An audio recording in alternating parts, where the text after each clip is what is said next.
I remember there was a time when we was kings and queens, prophets and rulers, judging the earth. But now we stuck at the bottom of the totem pole. Where did we go wrong as a people?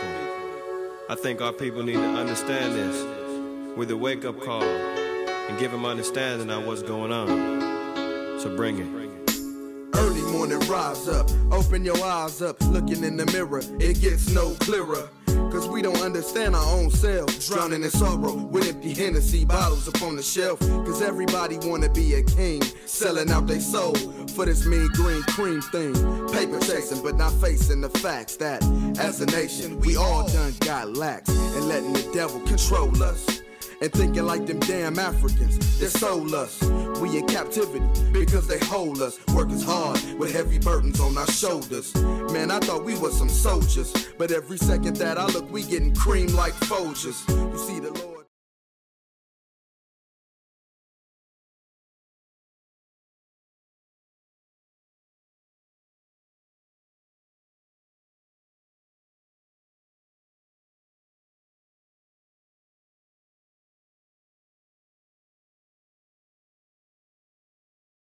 At 4219 Centergate Street, San Antonio, Texas, as well as in Albuquerque, New Mexico, 501 Copper Avenue, Northwest, Albuquerque, New Mexico. We also have another school in Trinidad. The location right now, we have a new building, but they're still fellowshipping at 17 Jacomar Street, Fanny Village, Port Fontaine, Trinidad. Again, that's 17 Jacomar Street, Fanny Village, Port Fontaine, Trinidad. And some announcements that we have going on. Starting Monday, we're going to be celebrating the High Holy Day of Hanukkah. That's going to be through December 11th through the 18th. You can come join us, hit us up. We're going to be feasting every day for 8 days. So we'll give you the address, location, on where we'll be eating at and gathering together. As well, we have a penny war contest between the men and the women. And as right now, the men are winning, I believe. They say no, but we will. But if you want to go ahead and donate for that, go ahead and send your pennies. Send them to the address, once again, is 8524 South Braeswood Boulevard. And put on there exactly who you want it to go to the women or for the men. For our class schedule, we're open. We have classes Monday, Wednesday, Friday, as well as Friday. Monday and Wednesday is going to be from 7 to 10 o'clock. Friday is going to be from 6 to 9 o'clock. And then the next day for Sabbath morning reading is 10 p.m. until we get out. Trinidad as well is going to be holding classes as well. And that's going to be starting at the time of, it's going to be, yes, Tuesdays, Thursdays, and Fridays, Saturdays from 7 p.m. to 10 p.m. So you can catch them on the channel as well. Every Sunday, we're having a kids class starting at 11 a.m. to 12 p.m. So go ahead. We're not having it this weekend. We're not having it this weekend, but all the following Sundays, we will be having kids class. It's good for the kids to understand about who they are according to the Bible and exactly what are the rules and regulations that we should live our life on. You know, have some morals and some values to stand up on. As well, we have class in Austin, Texas, and the location will be announced. If you're looking online, we have obviously all the classes that you see on this channel at ISBHBK. On the YouTube, we have live classes, as you see, but as well we have a lot of saved classes from a lot of different topics that you may have questions on that you can just filter through and look and see exactly what you may like. As well, we have a cable show. That's going to be every Saturday at 8:30 on channel 17 on Comcast. Now, if you want to reach any priest, we have Priest Kazakia at the number of 281-707-2737, and as well as Priest Quatizat. 303-557-8979. We got to update that sheet too. All right, and as well, if you have any questions, you don't want to talk on the phone, you can go ahead and hit up the Gmail, and that's going to be isbhbk@gmail.com. As well, for any garments, as you see, we have some custom garments up here. We have the ladies that actually takes care of the garments They do garments monthly. So if you have any requests or any special garments, please hit up Israelwear on Facebook, and they'll definitely be able to make something custom for you. Or if you've seen us up here on the podium, have anything that you may like, hit them up and we can definitely take care of that. Once again, that's going to be Israelwear on Facebook. As well, we know that the High Holy Day of Passover is coming up as well. So if you have anybody that wants Passover garments, we're taking a monthly, we're doing a monthly garment, or we're collecting Passover garment money monthly. So you can be able to go ahead and, you know, wear your finest linen. You know, once again, yes, wear your finest linen. And we're able to go ahead and take care of that for you. So hit us up again on Israelwear, and the ladies will be able to take care of that for you. And on the bottom of your screen as well, as you know, this school, we take care of all the expenses by ourselves. So if you have any donations that you would like to contribute, and that's anything monetarily, any type of supplies, books, Bibles, apocryphers, Zondervan Bible pictorial dictionaries, desk chairs, cars, vans, we need it all. Because once again, we're out here every day for our people and for the education of them to better their lives. Once again, we have a Wells Fargo account. You can see on the bottom of the screen, the Wells Fargo account numbers on there. As well, we have an ISBHPK Google Wallet. So that's going to be isbhpk@gmail.com. And you can Google Wallet all your funds or anything that is upon your heart to give. Now, for the first hour or 2 hours, we're going to go ahead and take any questions. So, first hour. So go ahead and send your questions through, and we'll definitely answer those according to how they have came. So get those together. And do we have any questions in the house tonight? I know we got one online so far. I know we got one online. Question on, let's see here.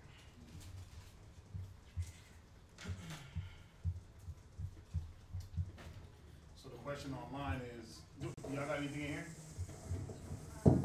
Y'all got anything in here? What's that? I have a question in Philippians 2 and 4. Oh yeah, unplug this. That is. You said Philippians 2 and 4? Hi. Let's go to Philippians chapter 2 and verse 4. It says Philippians chapter 2 and verse 4. We have a question. Oh, go ahead. My apologies. Wrong one, sir. You should unplug that. No, I dropped it down. Plug it back in. Plug it into a different spot, please. So the question was in Philippians chapter 2 and verse 4. Go ahead and read that. Philippians chapter 2, verse 4. Uh-huh. Look not every man on his own things, Right? but every man also on the things of others. All right, so what was your question? The second precept, but every man also on the things of others. Right. What does that mean? It's telling you stop being selfish. Well, not you, but it's read it again. Philippians chapter 2 and verse 4. We could actually go to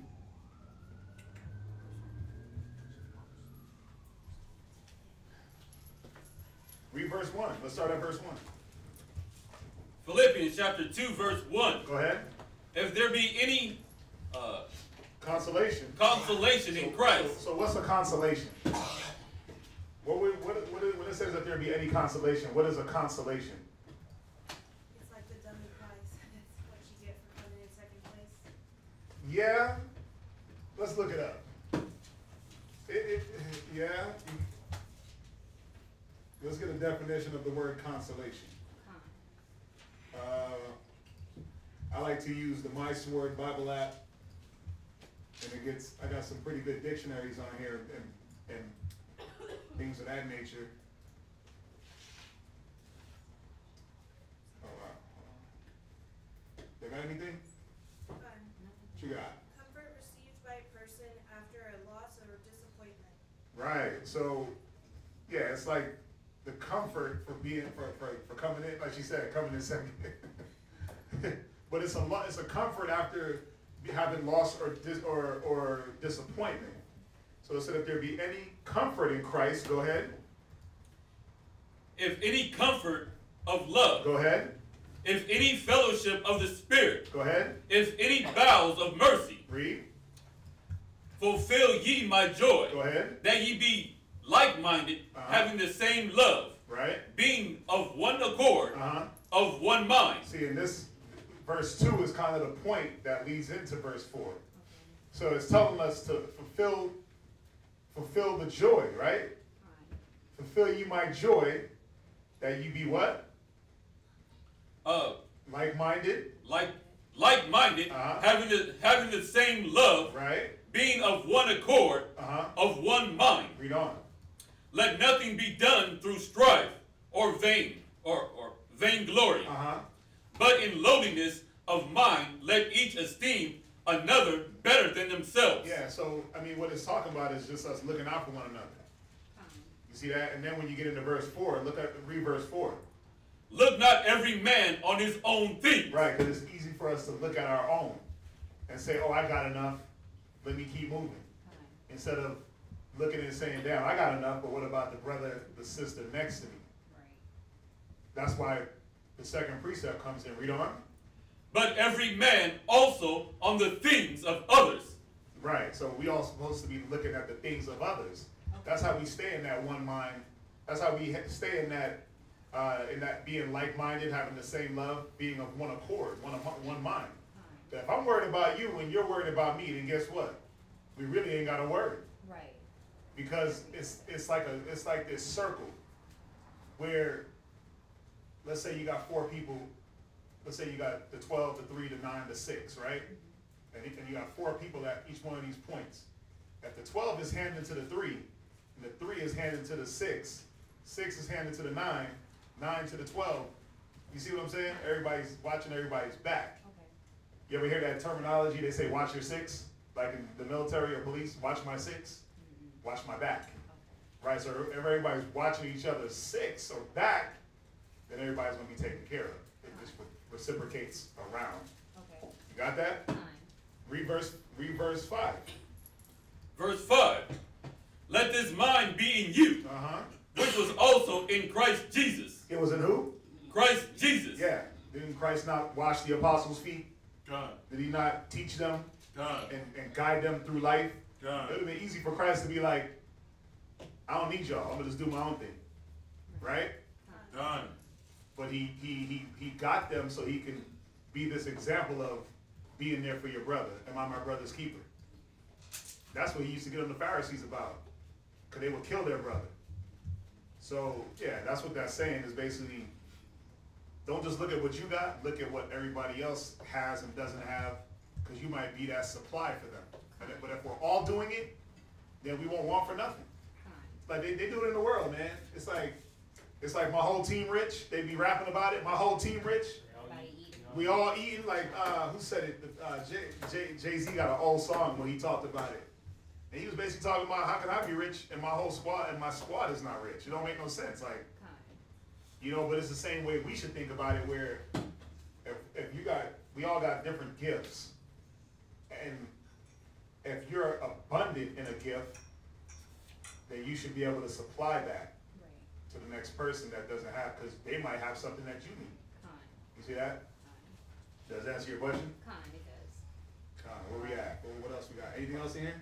Well, let's go to, there was one. Yeah, let's go to that one real quick. Go to 1 Corinthians. So the question is, what if your partner loses his spirituality and that discourages you from yours? What do you do? Well, first of all, I was going to go to 1 Corinthians, but now that I think about it, go to, yeah, you got it? That one. Hold on.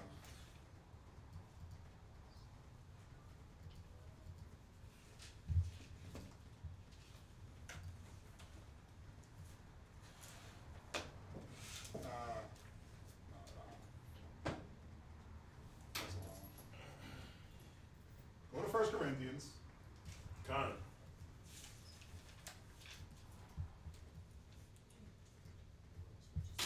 Go to, and somebody get Romans 14 and 5.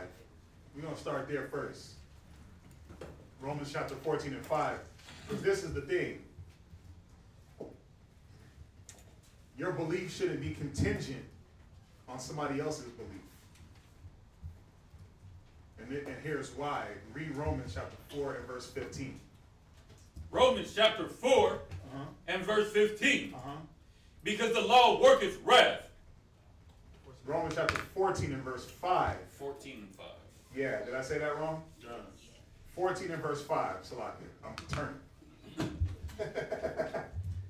Romans chapter 14 and verse 5. Go ahead. One man esteemeth one day above another. Go ahead. Another esteemeth every day alike. Yeah, see, the scriptures tell us you got two different manner of men. You got one man that it's like Mondays is my day, right? Or the weekend, I can't wait for the weekend. The weekends is my time. But then you got one man that says, man, to me, I approach every day in the same faith. I approach every day the same way, huh? Nice. Go ahead. Let every man be fully persuaded in his own mind. Yeah, see, the thing is, your mission is you're supposed to be fully persuaded of your spirituality in your own mind. No one should be contingent on that. No one should be able to sway you in and out of what you believe. You see that? Go to, so you got to be fully persuaded. Go to Romans 8:35. I don't understand this. So is that saying that You don't understand what part? the first says one man esteemeth one day above the other, Mhm. and the other one does not? Is this saying one of them is wrong for doing that? No. It's not saying that one of them is wrong. It's just saying that people approach things differently. Because what we should be, it's like Sister Mary walked in, right? And she started hitting them scriptures. And she was like, this is the day that the Lord made, and start going in. You got those people, you ask them, like, how's your day? And they're like, I'm too blessed to be stressed. Like, it's a blessed day. Like, every day for them is like a beautiful day. Why? Because they're just happy to be breathing. You got some people that are like that. They're persuaded that every day for them is just a day. And you got some people where they're like, catching hell, I'm going through it. Today's not my day. Right? But then tomorrow they might wake up like, oh my God, Barakatah Yahweh. But because you're having a bad day, you shouldn't just be swayed out. It shouldn't persuade you to leave your faith. But it's not, everybody's going to have good and bad days. It doesn't not say that one is wrong or right. But what it's saying is that you should be fully persuaded. Whether you believe that every day is a blessed and glorious day, I'm happy to be breathing, or whether you like, man, today's just a bad day, I ain't feeling it, and then you wake up the next day like, yeah, today's a better day. You see that? Go to Romans 8:35. Romans chapter 8, verse 35. Go ahead. Who shall separate us from the love of Christ? Right. See, that full persuasion, there's nothing that should separate you from the love of Christ. Not the fact that your partner left, not the fact that nothing. And we're going to read and see. Read on. Time. Shall tribulation? Shall what? Shall tribulation? Go ahead. Or distress? Which we're going to be going through. The class that we're going to deal with today is how to deal with our troubles. The proper way to deal with our problems. So we got to understand that the reason why it asks you tribulations and distress. Why? Because you're always going to be catching hell. You're always going to be, if you trying to walk like Christ, there are always going to be tribulations and distress and different things we got to go through. I wish this would make that noise. Go ahead. You can put that back there. Shall tribulation or distress or persecution or famine or nakedness or peril or sword? You see that? So it's asking, what is going to separate us? Persecutions, famine, sword. What are the things that are going to separate you from Christ? Read on. Verse 36. Uh-huh. As it is written, for thy sake we are killed all the day long. Uh-huh. We are counted as sheep for the slaughter. Read. Nay, in all things we are more than conquerors. In all these things. Slaughter. Uh-huh. In all these things we are more than conquerors through him that loved us. See, that's the thing. Through all these things, through all the peril, through all the strife, the distress, we're more than conquerors. We just got to follow the methods. We just got to do the things that are acceptable to the Most High to get through. But nothing should come upon you where it's like, I don't believe in Christ no more. I don't believe in Jesus. I don't believe in the Bible. Oh, my husband left. Listen, you got to remember one thing. You can't save him. He can't save you. You see that? So his belief shouldn't be contingent on your belief and vice versa. But we're going to see as we finish reading, we're going to go to the next scripture. Read on. Verse 38. Uh-huh. I am persuaded that neither death nor life. That neither what? Death nor life. Go ahead. Nor angels. Uh-huh. See, not even angels. See, Paul was saying, I'm persuaded that not even angels. An angel couldn't come down from heaven. Read on. Nor principalities. Uh-huh. Nor powers. Go ahead. Nor things present. Uh-huh. Nor things to come. Go ahead. Nor height. Nor depth. Nor any other creature shall be able to separate us from the love of God, which is in Christ Jesus. You see that? None of these things is supposed to separate you from Christ. Why? Because the things that you get trouble with, there's always a way. The things that you're tempted with, like the scriptures say, and he'll get it. The Most High makes a way for you to get out of that temptation. But nothing should separate you from the love of Christ. Nothing should be separating us. Man, that is getting bad. You can hear it online too. Yeah. Hey, can you see if we could? Oh, you know what? Hold on. Is this one still plugged in?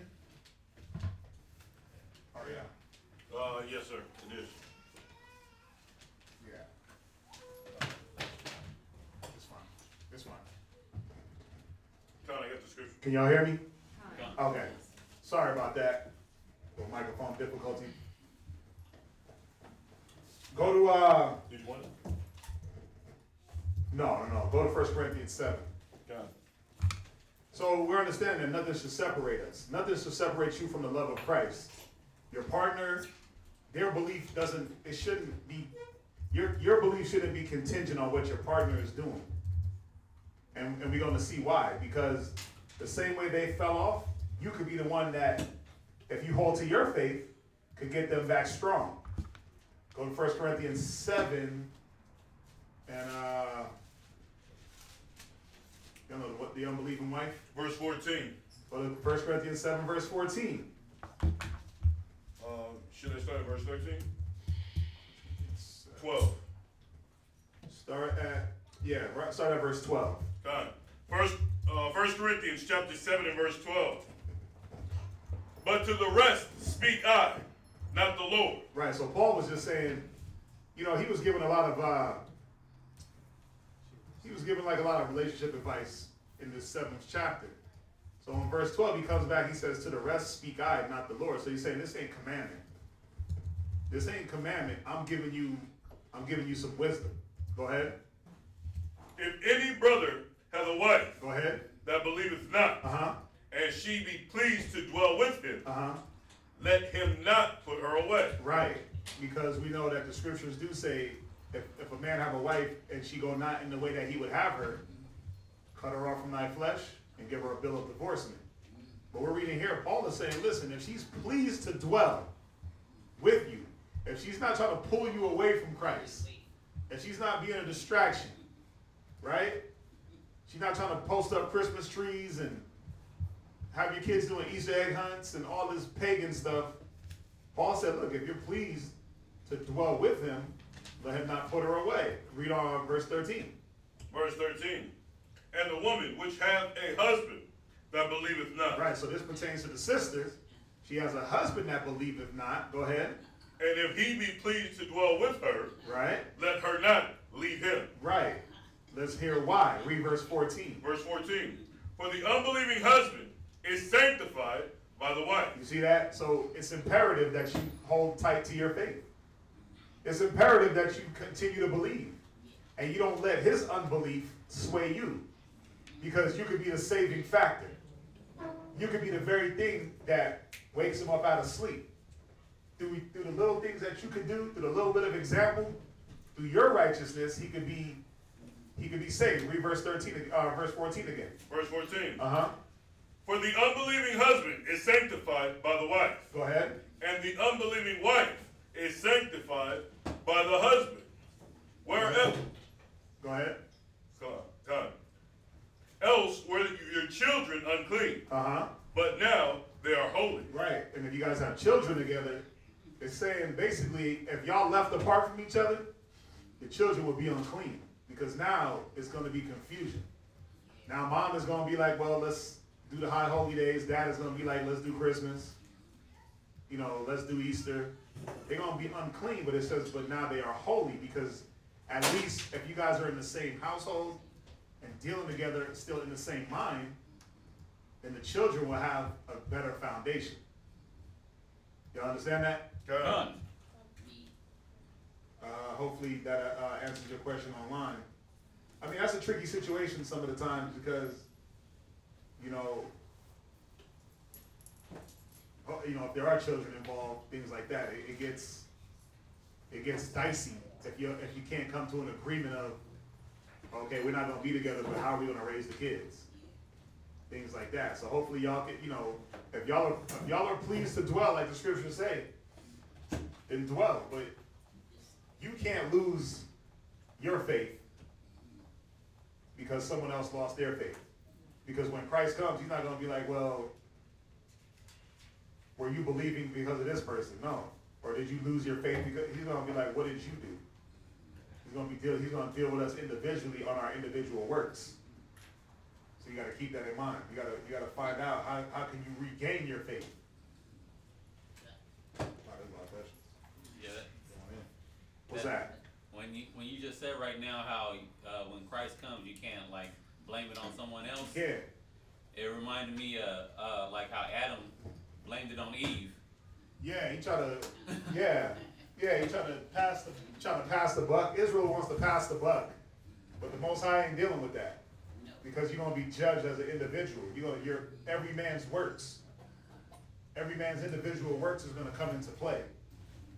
So yeah, sis, you just got to make sure that you got to figure it out. Like, I mean, what I would ask also is, I mean, you're on this channel, so do you both believe that you're Israelites? You know, that's first and foremost. Do y'all both believe that?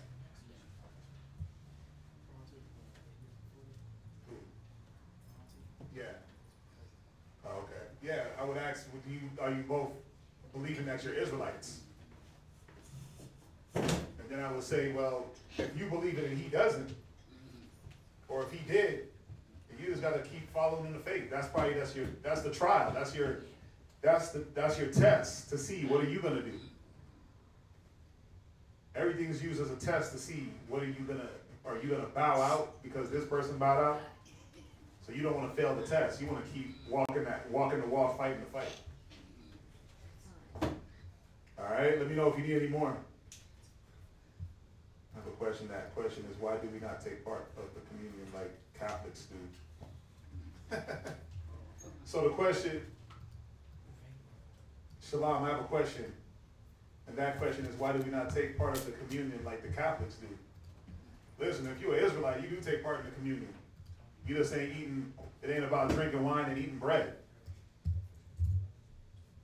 The communion is that work, that trials and tribulations that we got to go through.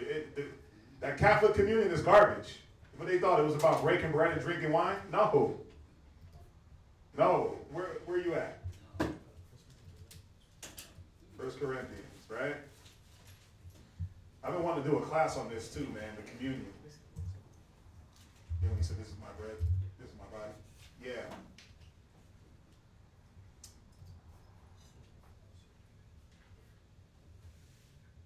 Watch this. Go to first. So the question is about the communion. Why don't Israelites partake in the communion?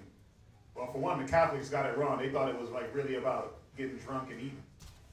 We know that it's symbolic. It's symbolic for the struggle we got to go through and for the things that we got to fight. Go to 1 Corinthians 11 and verse 24. No, we can start at.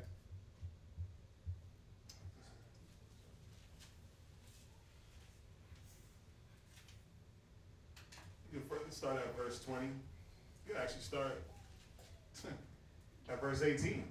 Go on. Give me a comment when you got it. Gone.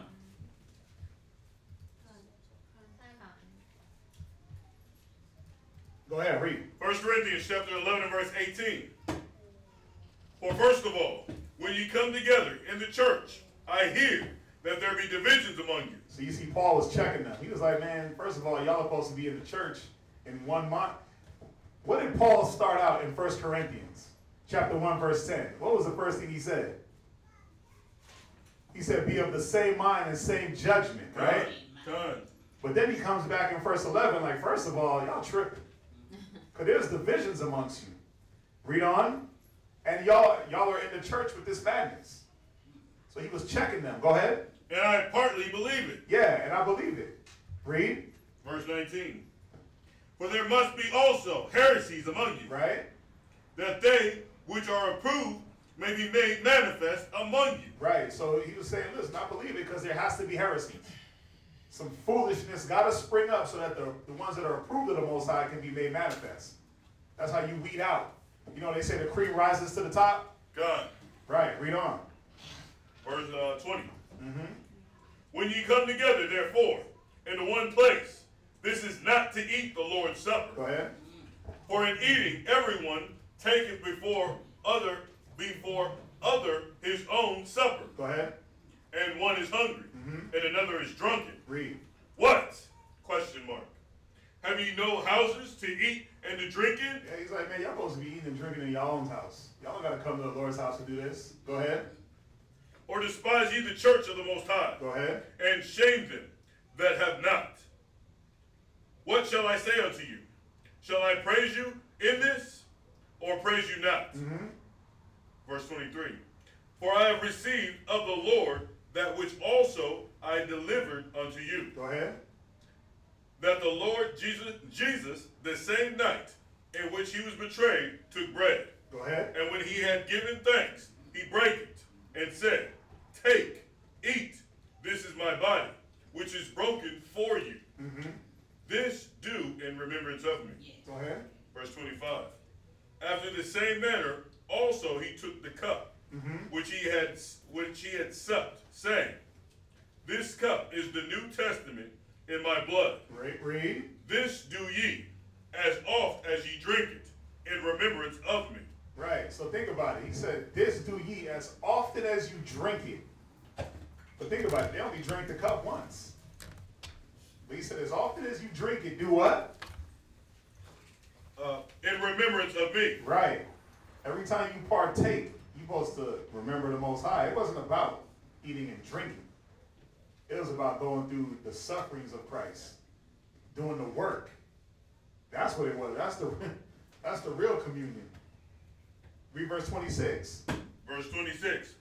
For as often as ye eat this bread and drink this cup, right, ye do show the Lord's death till he come. Go ahead.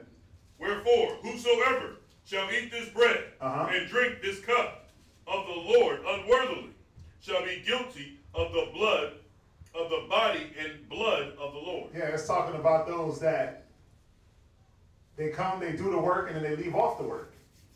Those that come, yeah, I'm a Hebrew Israelite, Barakatah Yahweh, they strong, and then what happens? They fade off. You're eating unworthily.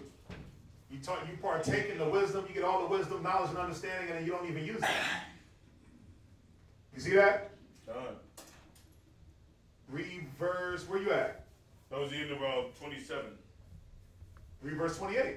Verse 28. But let a man examine himself. Let a man do what? Examine. Yeah. Examine yourself whether you be in the faith. Let a man examine himself. Read. And so let him eat of that bread. Go ahead. And drink of that cup. Go ahead. Verse 29. For he that eateth and drinketh unworthily, eateth and drinketh damnation to himself. Right. Not discerning the Lord's body. Right. See, you bring damnation to yourself. Because why? The scriptures say, for God is not mocked. What a man reap, he shall also sow. Or excuse me, what a man sow, he shall also reap. You see that? You have a question? No? Oh, okay. I saw you. You were like, right. So that's what it's saying. That's the communion. That's the real communion. It ain't about eating and drinking. We don't have to be, listen, we don't have to, how often do they do communion? Who knows? Once a month? Yeah, do we need to be reminded once a month that we got to get this working? Do we need to drink and eat? No. We don't need to be reminded. Because spiritually we know what we're supposed to be doing. But every day we go through the communion. When we wake up and we set up them prayers, and the brothers go out and do the work that it takes to keep this truth moving forward, and the sisters wake up and do the work that it takes to keep the truth moving forward, that's communion. They do it daily. We do it daily. We do communion every damn day. It ain't just a once a month thing. It's like the fringes. The fringes are to remind us to keep the law. But do I need the fringes to remind me not to kill my brother? Or to be there for my brother? Or to not, or to treat my wife right and to listen to my kids and raise my kids? No. I don't need fringes for that. I don't, because why? We're practicing the law. We're doing it. See, we do the fringes, we wear them, like even us, we start wearing them in the mall and stuff like that, for other people to see, like, okay, y'all claim to, because you got those people, oh, y'all claim to be Israelites, where's y'all, the first thing they say, where's y'all fringes? Like, we got a business, man. But we wear them now, just to shut them up, and for people to see, like, oh, okay, I see what y'all are, huh? It's time, But we don't have to have the fringes. The fringes is it's just to remind you, but I don't need to be reminded to, like, not eat pork. Like, no one has to remind me of that. Nobody has to remind me to keep my beard. Because every day we're working and striving and perfecting these different things in us to where I don't have to be reminded of something that I'm doing every day or striving towards every day. Same thing with communion. I don't have to eat bread and drink wine to know that I'm trying to go through the sufferings of Christ and trying to build a nation. I feel the heat. You know what I'm saying? I feel the heat. Not the real heat because I'm cold right now. Y'all turned it off, didn't y'all? Y'all turn the heat off? Yeah. Shake your hand. But yeah, that's why we don't have to do drinking wine and eating bread. 72 degrees. Terrible. What? All right, let's see. Next question. What are the high holy days besides the Sabbath and Passover? We're going to go into the Zondervan. We're just going to read them out of the Zondervan. Pictorial Bible Dictionary. You go under feast days. What page is that? Page 280. Page 280. Zondervan Pictorial Bible Dictionary under feast days. So what you got? Feast. You got the feast of weekly Sabbaths. So you got the feast. So you got weekly Sabbaths. Okay. The Passover. So we got the Passover. Go ahead. Or the feast of unleavened bread. Right. Well, those are two things. Right. You got the Passover and then unleavened bread starts right after. Go ahead. The feast of Pentecost. You got the feast of Pentecost. Go ahead. The feast of the trumpets. Feast of the memorial of the blowing of the trumps. Go ahead. The feast of the Day of Atonement. You got the Day of Atonement. That's the day where we fast for a whole 24 hours, no food, no water. Go ahead. The Feast of Tabernacles. Got the Feast of Tabernacles, or Feast of Booth. That's when we celebrated when we lived in booths in the wilderness. Go ahead. The Feast of Purim. Got Purim. Go ahead. The Feast of Lights. Feast of Lights, right? Or Hanukkah. Go ahead. That's it. That was it? Done. That was quick. Yeah, so those are the high holy days. Yeah, Feast of Lights. Yeah. So you can, Purim, you said that. Yes, it goes into what they are in the Zondervan, or it Come. says what they are? Yes, it goes into what they are. It gives you the scriptures. It does. Yeah. Anybody got an officer's desk?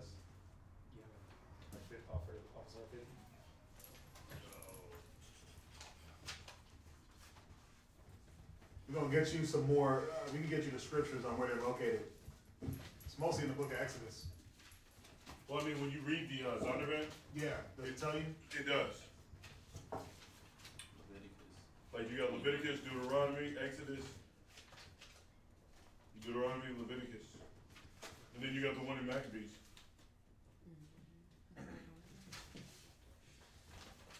If you need more information, sis, just let me know.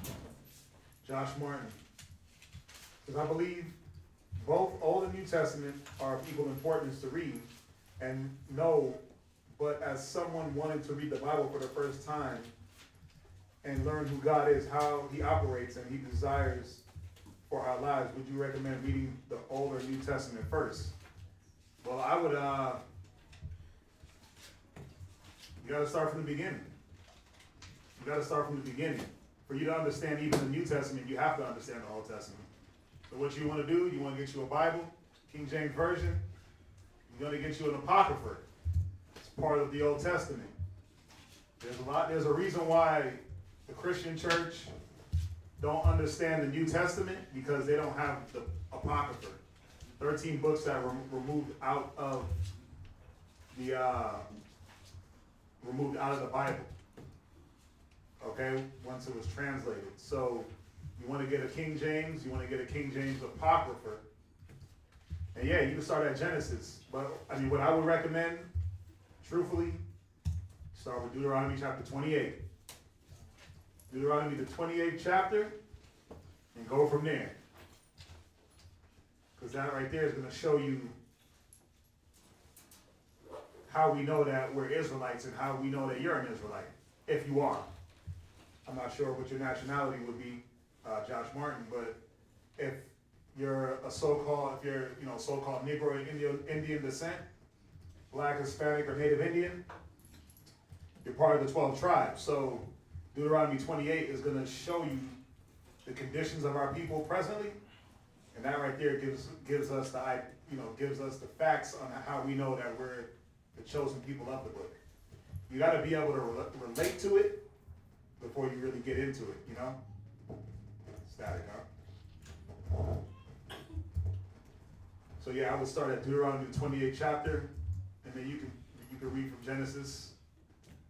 But the best thing to do too is, tune into class. Because it's really not just about reading the Bible, you got to understand what you're reading. You can't really read it like a novel. Go to Isaiah 28 real quick. This is for Josh. See, reading it like a novel is not really going to get you what you need to know. You got to understand how to read the Bible. Start at Deuteronomy 28th chapter, and then you go from there. But like I said, you can catch class. It'll give you some more understanding on what you need to know. Go to Isaiah chapter 28 and verse 9. Isaiah chapter 28, verse 9. Whom shall he teach knowledge? And whom shall he make to understand doctrine? Right, see, these are questions. Whom shall he teach knowledge, and whom shall the Most High make to understand the doctrine of the Bible and the knowledge of the Bible? Read. Them that are weaned from the milk. Right, see, them that are weaned from the milk. You got to get the basics of the Bible. You got to get Bible basics. Who the Bible was written for, or who wrote the Bible, who it was written to or about, and why is it important to you? Read on. And drawn from the breast. Right, just like a baby. A baby that's just born on the earth. You don't just shove a steak down his throat. He ain't gonna eat it. You gotta get milk, and he has to get portion sizes of milk. Can't just give a brand new baby 16 ounces. They start out with what? 2-3 ounces at a time until they start growing. Then you give them more and more and more until what? They grow teeth and they get solid food. It's the same thing with the Bible.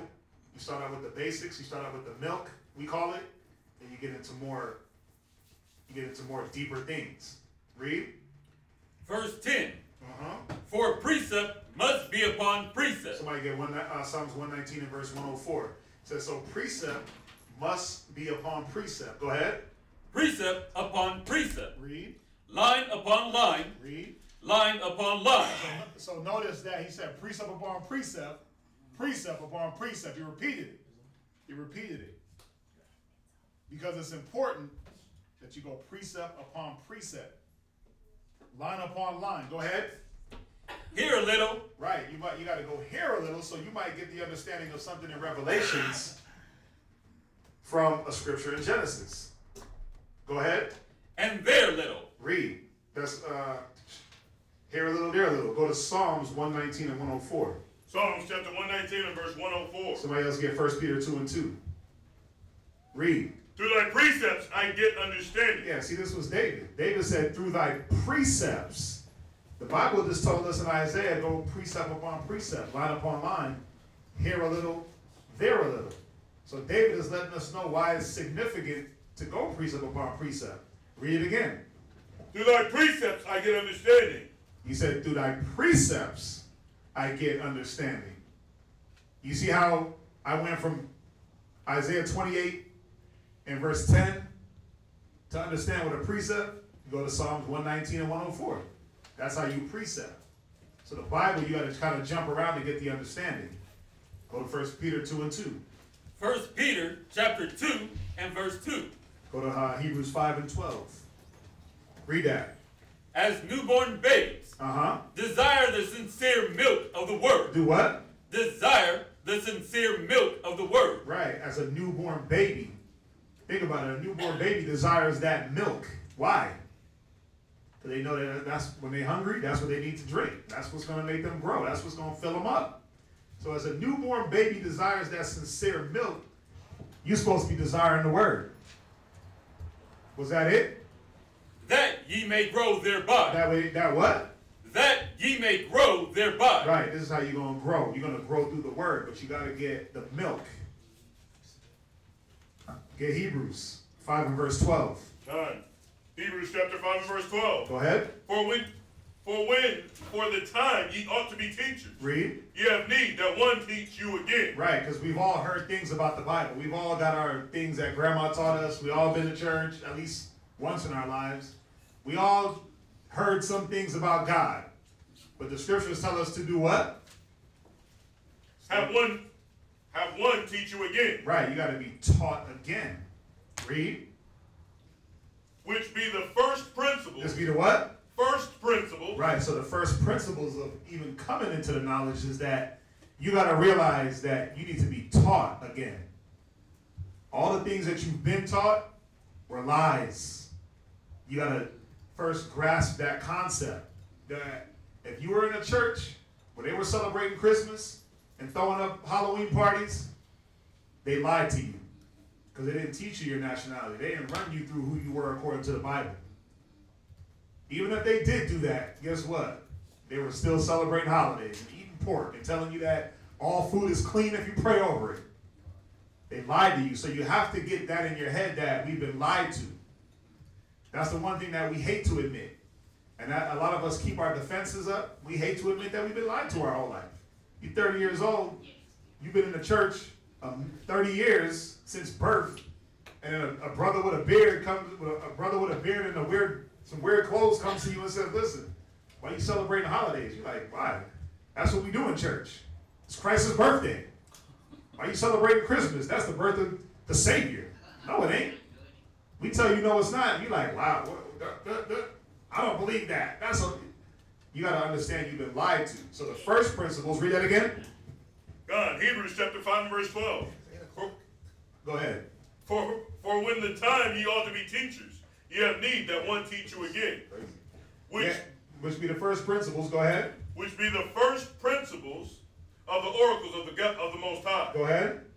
And are become such as have need of milk. Wait, see, so the people that have to be taught again, they become such as what? As ones that need milk. Right. So you got to understand, you got to get these basics down. One of the Bible basics is going through Deuteronomy 28. And we've been through it. We got many of class.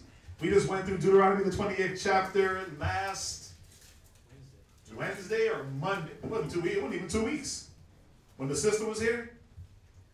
That was like last Monday. Oh, Yeah, that was last Wednesday. So yeah, you could look up, you know, I'm sure it's thumbnail. So yeah. Was that it? Go ahead. And not strong meat. And not strong meat. Talking about like there's deeper teachings that the Bible has, but you gotta first understand, how does the Bible even pertain to me? How do I even relate to the book? That's the first thing. So you gotta get these basics down. Alright? Let's see here. Watch. Shalom, pleasant good night to all. Home of faith, would you please display Ecclesiasticus. Yeah. Oh. Let's go there. Can you explain Ecclesiasticus 11 and verse 10? Somebody get that? Done. Ecclesiasticus.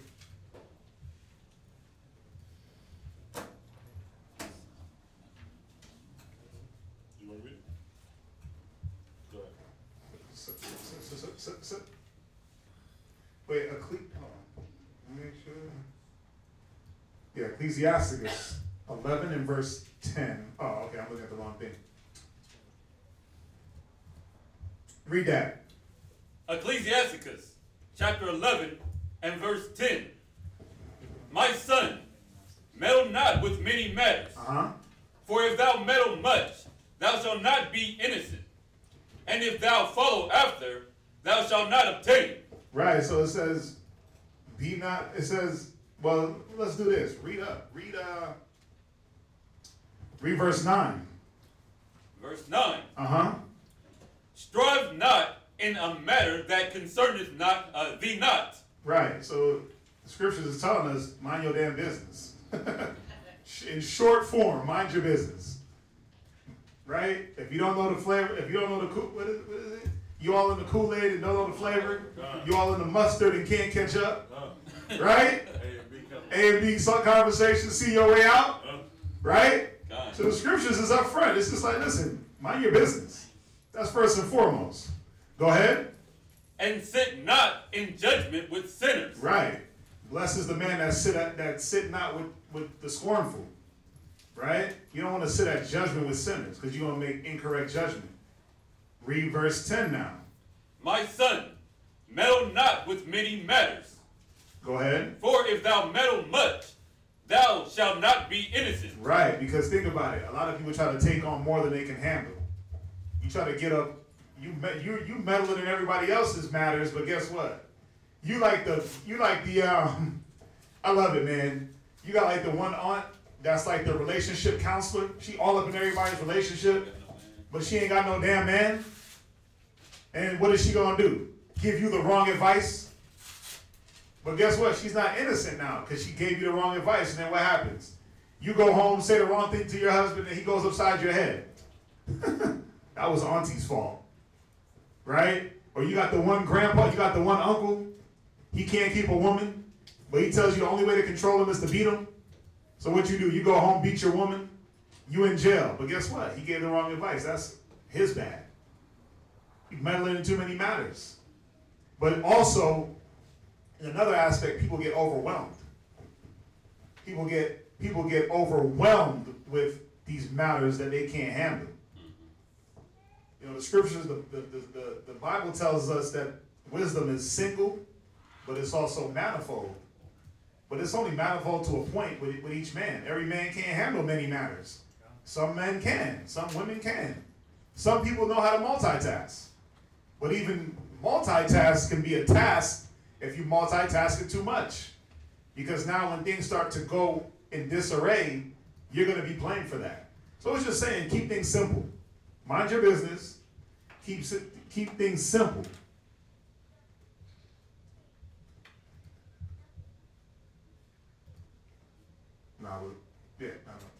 Let's see. Now we'll leave it out. Yeah. Finish the verse. Yeah, finish it up. And if thou follow after, thou shalt not obtain. Go ahead. Neither shalt thou escape by fleeing.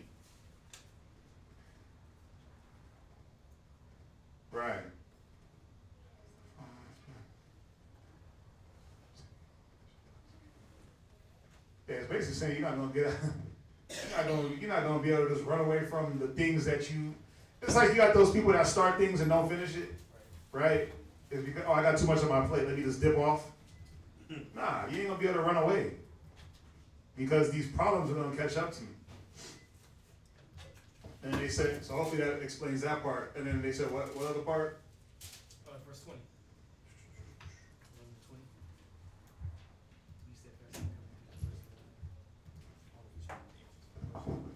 Right, okay, so you want me to explain? Let me go to it. And verse 20. Okay, so read verse 20.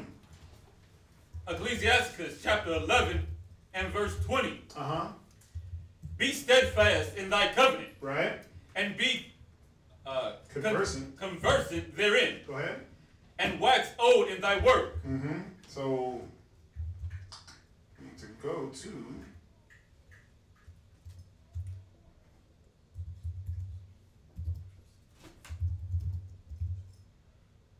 to verse 17.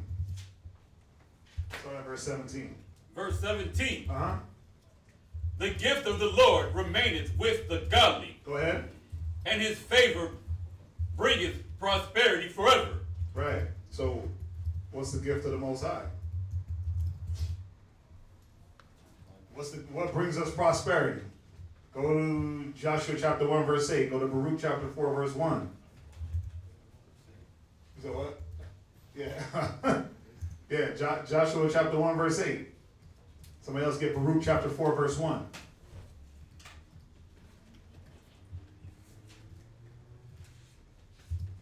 Joshua chapter 1 and verse 8.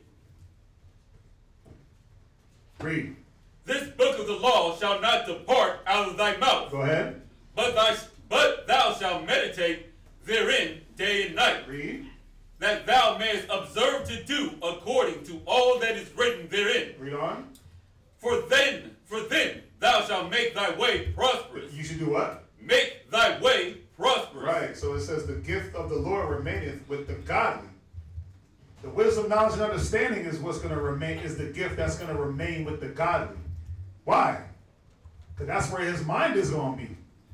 And it says that his favor bringeth prosperity forever. See, the favor is now you following the law. Now you get builded up in the law and the wisdom. Go ahead. Read Baruch chapter 4 verse 1. Baruch chapter 4 and verse 1. Go ahead. This is the book of the commandments of the Most High. Read. And the law that endureth forever. Go ahead. All they that keep it shall come to life. They should do what? Come to life. Read. But such as leave it shall die. You see that? Go ahead. Verse 2. Mm-hmm. Turn thee, O Jacob, and take hold of it. Mm-hmm. Walk in the presence of the light. Right. So when it says turn ye, O Jacob, it's talking about the nation of Israel. It's telling us to turn away from the wicked and take hold of the what? And take hold of it. Read. And walk in the presence of the light. Right. The light representing the wisdom. Go ahead. Thereof, that thou mayest be illuminated. Go ahead. Give not thy honor to another. That's it on that. I thought, you know, I might have misquoted that in my mind. But yeah, you see that? Because that life is still that prosperity. So go back to Ecclesiasticus.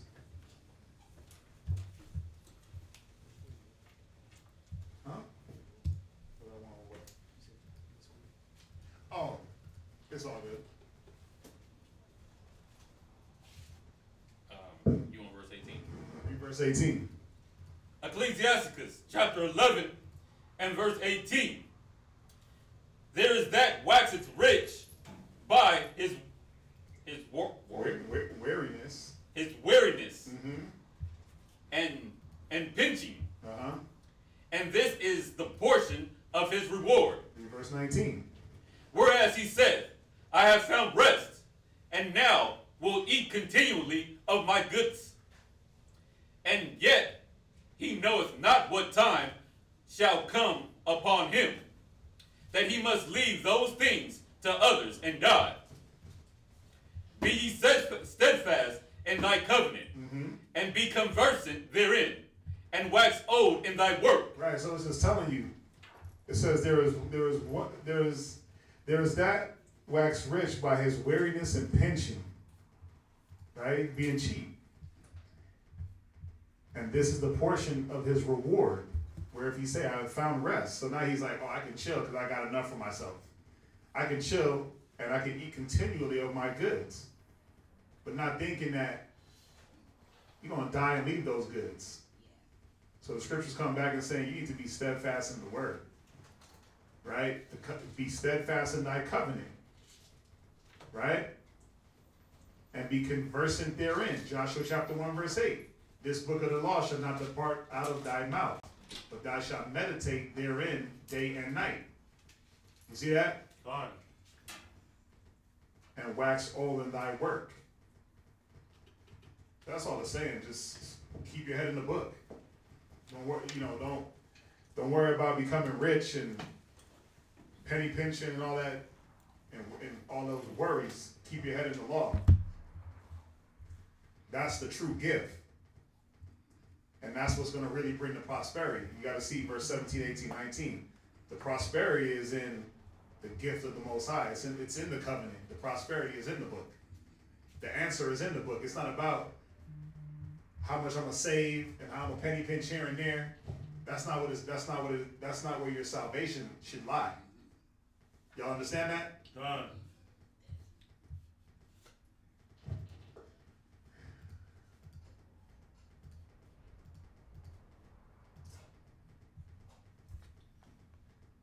We gotta go around those marriage questions. So, so that's what it's saying when it says, be steadfast in thy covenant. Mm-hmm. What is a covenant? It's like promise. Yeah, it's a contract, right? Yeah. Yeah. Well, what's your question? You saying what is it saying? I don't understand. But it's talking about the covenant with the Lord, or like if you started something, stay with it. Watch. Read verse 20.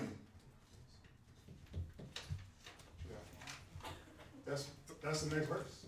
Yeah. Watch. Read verse 20.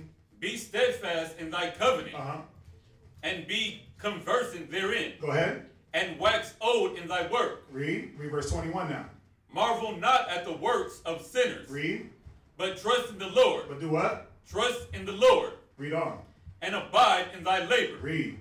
For it is an easy thing in the sight of the Lord on the sudden to make a poor man rich. Right, so it's talking about the covenant of the Most High. Abiding in his work. That's what's going to make you rich. You see that? So when you read verse 21, it kind of just explains it even more. Yeah, I've been looking for that scripture for. Yes. Wow. How come I can never? Mm-hmm. What you got?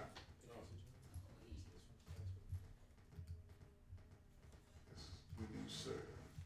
What if your partner loses their interest in marriage? How do you keep it together?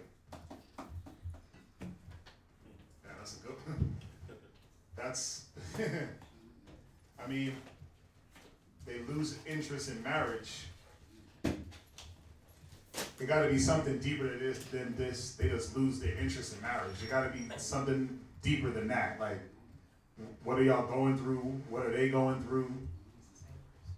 Yeah, it's more than just person just don't lose interest in marriage. There's things that they go through. So y'all would have to figure out what is it that we're going through, and then how can we resolve those issues. You might need, instead of just breaking it off, you might need to take like a 6-month separation, get the minds back right, and then come together again. But I don't think anyone just loses interest just like that. Like, oh, I'm just done. Things have built up to where you're like, I don't want to deal with certain things. So you got to figure out, what is it that y'all don't agree on? What is it that's causing the contention in the marriage? That's first and foremost. Because this is the thing. What if your partner loses interest in the marriage? How do I keep it together? You can't. I mean, you can't make a person be with you. There's no scripture to say a person got to be with you, but you just got to continue to be the wife that, if you're being a good wife, right? If you're being, If you're being that holy and respectable wife, then you got to continue to do that. That might bring them back. But it got to be a little deeper than just they lost interest. There has to be some things that y'all are going through, and y'all got to figure those things out. Those issues, and that'll help sum up everything.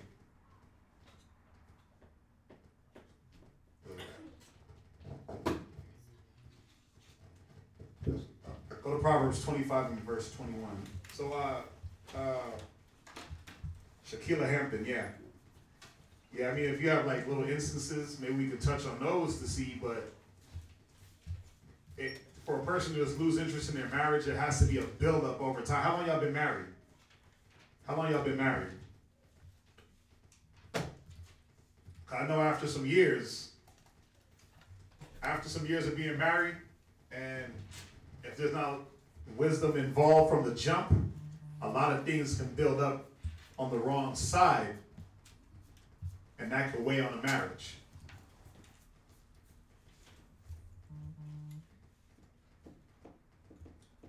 Yes, the scriptures do say that.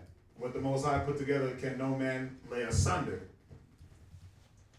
But this is the thing. No one can be forced to stay together. The scriptures also say, can two walk together, at least they be in agreement.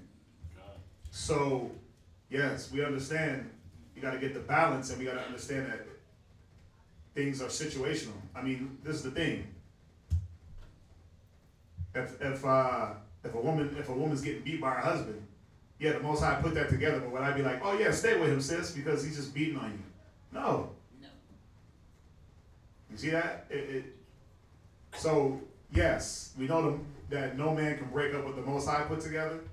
At the same time, again, Amos chapter 3, verse 3, can two walk together, at least they be in agreement. Because what's going to happen is, and this is the thing, go to Matthew 10. Go to Matthew 10 real quick before we go to this proverb. If y'all been together 3 years. Okay, so y'all been together 3 years. Now, did y'all both come into the truth together? I'm assuming so. I'm going to wait for you to answer. Did y'all come into the truth together? She said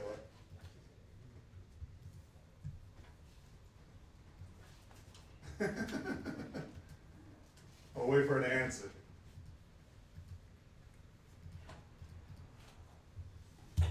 You got something on? Did you get anything on this?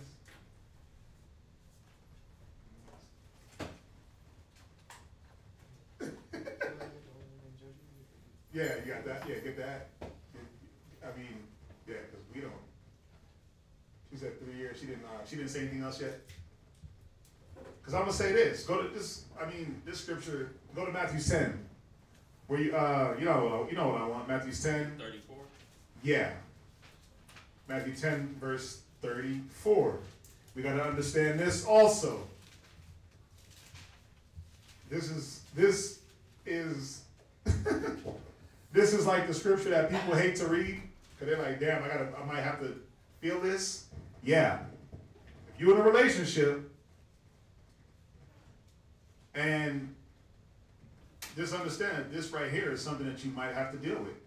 Read Matthew chapter 10 and verse 34. Matthew chapter 10 and verse 34. Think not that I come to send peace on earth. Think not that I've come to send peace on earth. Go ahead. I came not to send peace. Right. So it ain't going to be when you get the word and you start understanding and y'all both come together and get the scriptures that it's going to be all peace, love, and joy. It's not always going to be like that in every case. Read on. But a sword. But a what? A sword. Yeah, what does the sword represent? Who knows? Separation. The word. It's the word. The word is sharper than a double-edged sword. So Christ said, I come not to send peace, but a sword. Right? The word of God. Read on. Verse 35. Uh-huh. For I am come to set a man at variance against his father. I've come to do what? Set at variance. It's a lot. For I have come to set a man at variance against his father. Right. See, the Bible is going to set a man at variance with his father. Read. And the daughter against her mother. And the daughter against her mother. So it's showing you the scriptures, the word, is going to set us at difference. Read on. And the daughter-in-law against her mother-in-law. Read. And a man's foes shall be they of his own household. Right. So the Bible is, the scriptures, Christ was cut and dry. A man's foes are going to be those of his own household. Or a woman's foes will be those of her own household. Meaning your husband can be your foe. Y'all can once agree, and then something might spark in his brain where he's like, I don't believe that no more. Again, that's not grounds for you to not believe. You got to be like we read in Romans. You got to be convinced in your own mind. Because it don't make no sense if he believed, he taught you, and then you truly believed in your mind, and because he stopped, you're like, oh, I don't believe no more. Nah. That means you really didn't truly believe. You see that? So we got to understand, yes, we can't just we're not trying to pull together or pull apart relationships and tell people to get divorces and things like that. That's why I went to the Corinthians to show you. If he's unbelieving and you still believe, stay in the faith, because you might be able to bring him back. But you can't go off because he went off. That don't make sense. What's up? And on that, in a cardinal way, that people can view it. It's like when you have a workout partner. Y'all both aiming to lose weight and get in shape, and then that workout partner falls off. Well, do you stop working out because they don't want to work out no more, or do you still is your goal still to lose weight and get in shape? And then once you start getting results, then that your partner that sees the results that you're getting by staying consistent. Like, oh man, you in shape now. They want to get back on. I stay consistent. But that's the thing. That's what you got to look at. You got to look at where is your belief truly? Did you really even believe when you were being taught? Because if not, then I get it. It's like, okay, I didn't really truly believe anyway. I was just doing it for him. You still got to check that spirit. You still got to check that spirit and understand that. Get this right here. Let's see here. The one where it says heartily unto Christ. You know where it's at, Ariel. This is what you got to understand. Damn, I'm having a brain.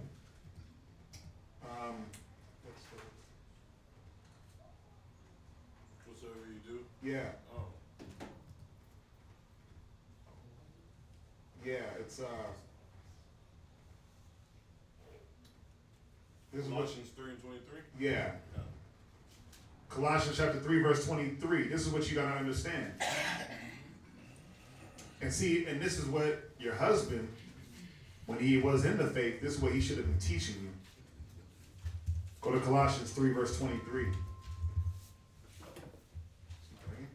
Colossians chapter 3, verse 23. Go ahead. And whatsoever ye do, read. Do it heartily, as to the Lord. Do it what? Do it heartily, as to the Lord. Yeah, you're supposed to be doing things unto the Lord. Read. And not unto men. Right, and not unto men. Here's why. Read on.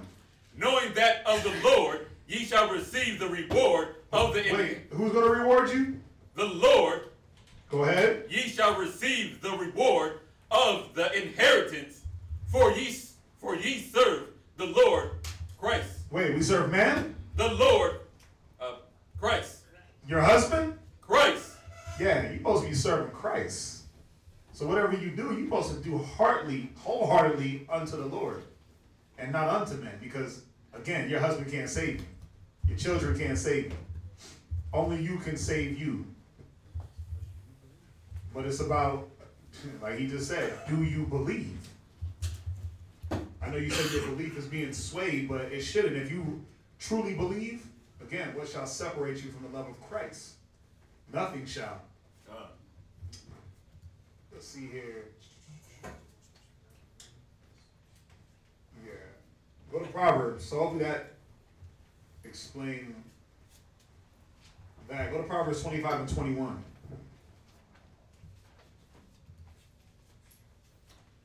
Proverbs chapter 25 and verse 21. Go ahead. If thine enemy be hunger. If thine enemy be what? Hungry. Go ahead. give him bread to eat. Read. And if he be thirsty, give him water to drink. Go ahead. For thou shalt heap coals of fire upon his head, and the Lord shall reward thee. What verse is that? I just finished 22. 25 and 21 and 22. I mean, that's kind of just self-explanatory. Like, it says if your enemy hunger, give him food. If he thirsts, give him drink. It's going to heap that, because it's showing you that in your kind gesture, that's more powerful than going to war with them. It said it's going to heap. Read it again. Read it again.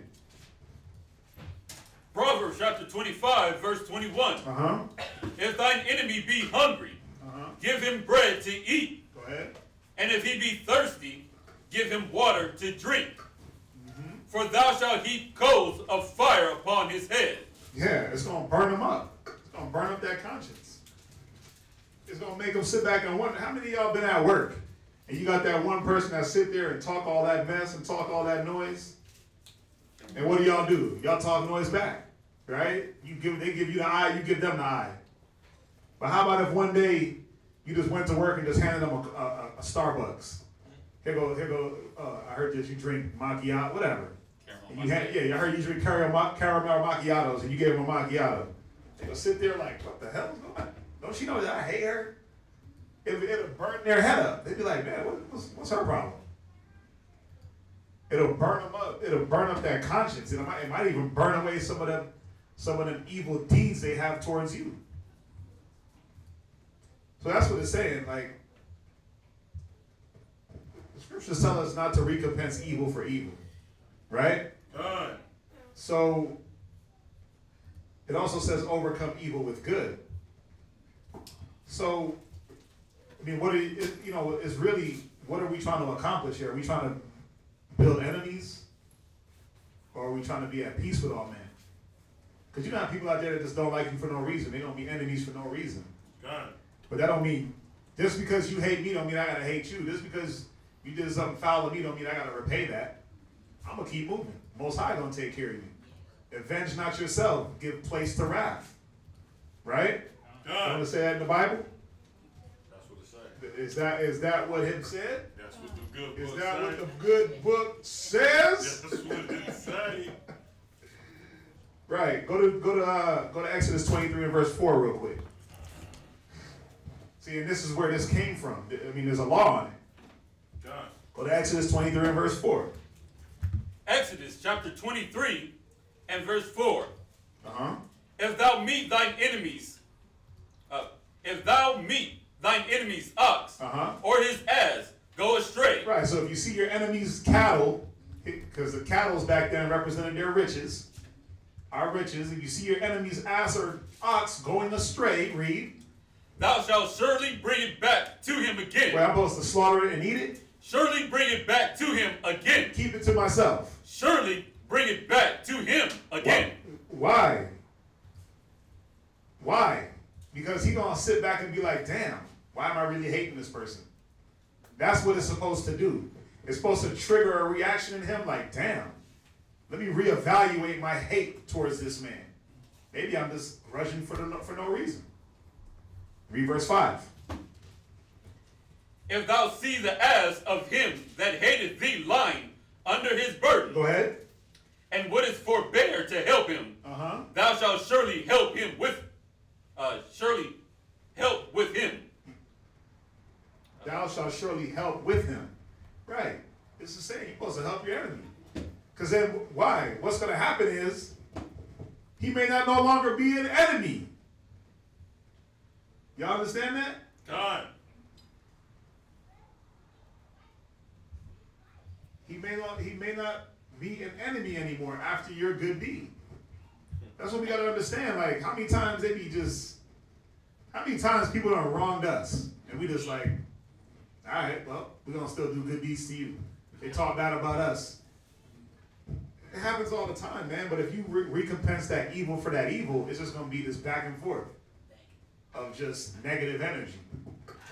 So hopefully that explains that for you. If you need more edification, let me know, please. I do. What's that?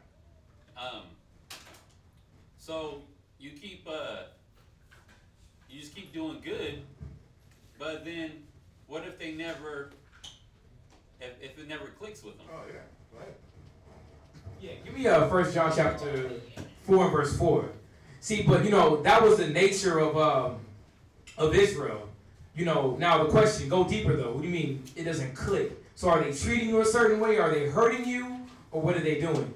Right, if they just keep, if they're still treating you, or they're still like hating on you, and you didn't give them a reason, but you're still, and you continue to do nice things, and you're like, hey, you dropped them a Starbucks, you're still cordial with them, and all that stuff, but they're still having that evil eye towards you. Right. They're still acting they're acting maliciously towards you. Where you going? Right.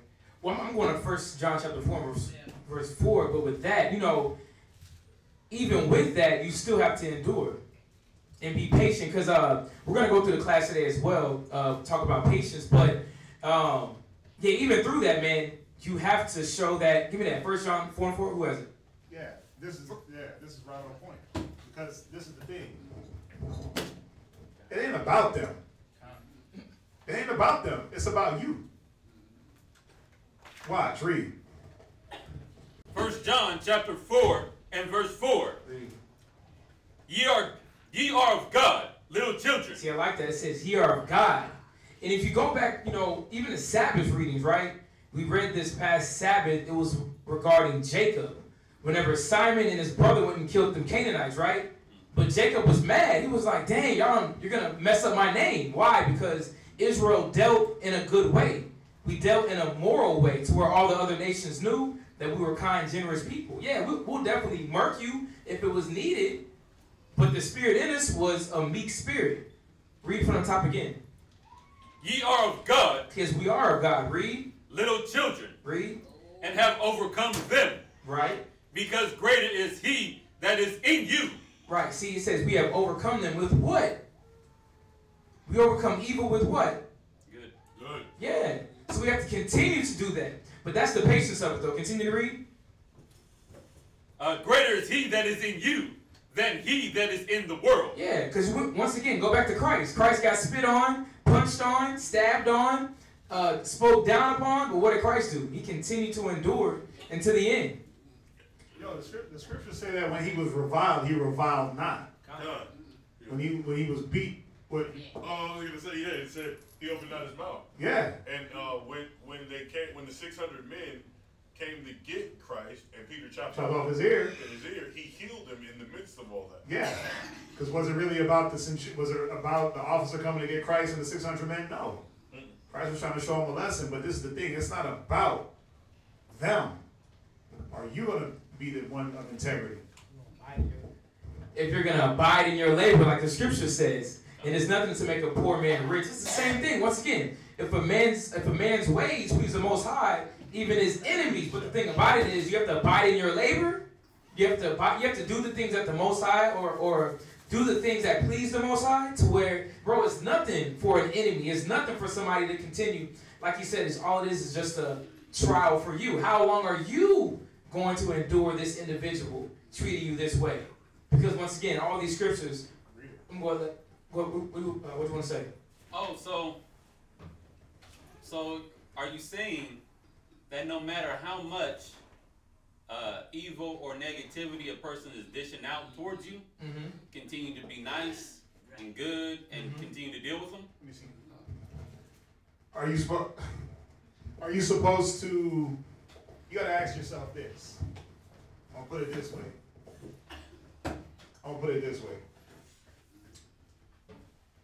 Should a person have a hold on you emotionally to where they say something and you flip out?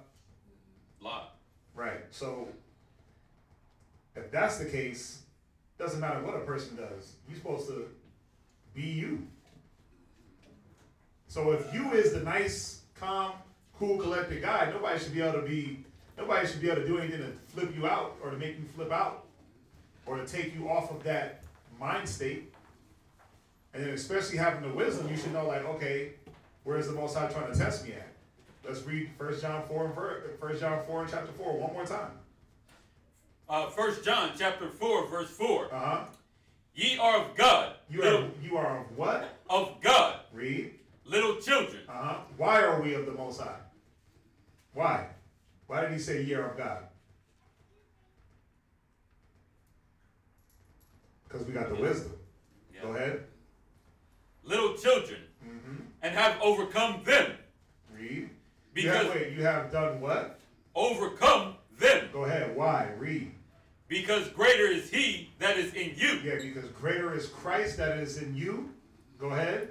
Than he that is in the world. The evils that are in the world. So nobody should be able to make you flip out, lose your mind. None of that. Because greater is Christ that is in you than he that is in the world. So, yes. And this is the thing.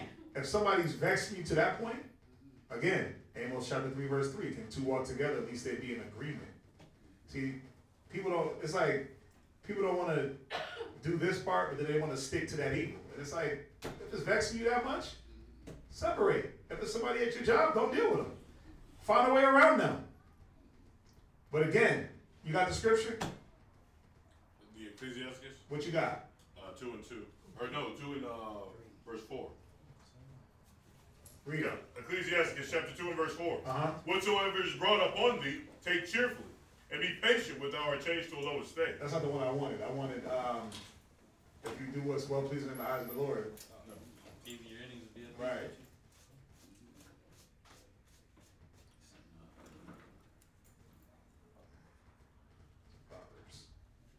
Proverbs 16 and verse 7. Get that. This is what we got to understand. What are you doing where the Most High is sending these evil messengers? One's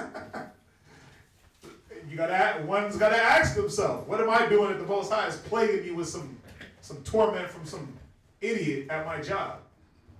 Read. Proverbs 16 verse 7. Proverbs chapter 16 and verse 7. Go ahead. When a man's ways please the Lord, he maketh even his enemies to be at peace with him. Yeah, see, the Bible is cut dry. When a man's ways please the Lord. Think about it. What are the ways that are pleasing to the Most High? When your enemy is hunger and thirst, what do? Feed him. Right. Because then what is it going to do? Heap hot coals on his head. But then what is that going to do? It's going to put him at peace with you. You see how that goes? You no longer have the enemy. You no longer have the enemy. You got any other questions up here on that? Yeah. But so isn't there like a point where you like address however they're treating you? Well, it never said not to address it. Right. It never said not to address how you're being treated. That's the first thing. If your brother offends you, then what? You go to him. You go to him. Right.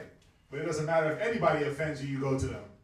So okay, you go to the go to him steps. Right. But then even in the go to them steps, it says there are points to where well don't mess with them. Dust off your feet. Right.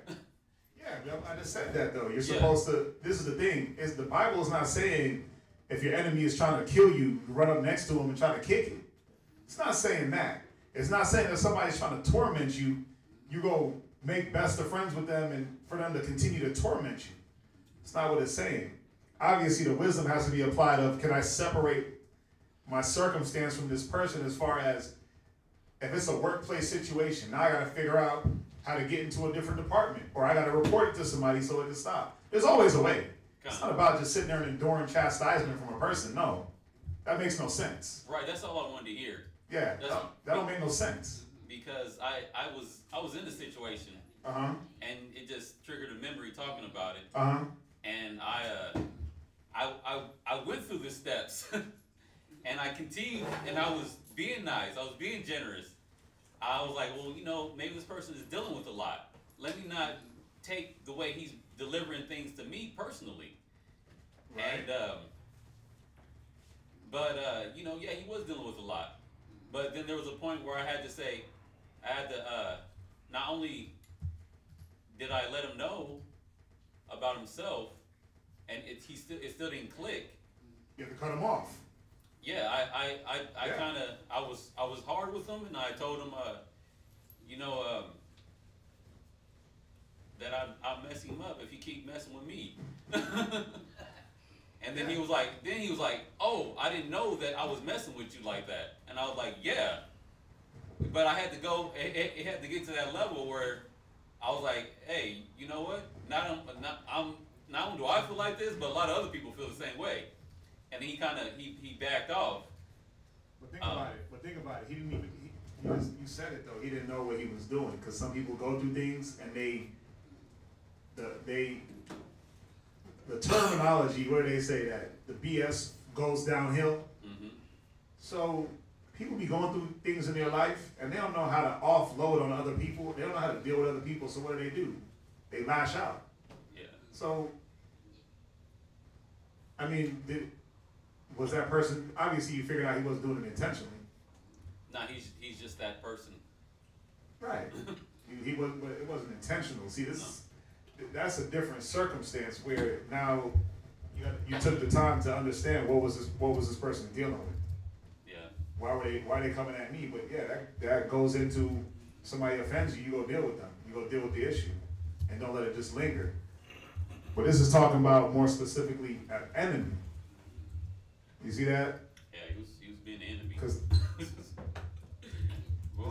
the world says what? Keep your friends close and your enemies closer. The Bible says don't keep your enemies close. So if I got an enemy, and when I see it, I'm passing by and I might hit him with something here, boom, and I'm gonna keep going. It's just like the story of David and Saul. How many times could David have killed Saul? None. How many times did Saul attempt to kill David? None. But how many times did David let him know, like, yo, it's real. I got this close to you.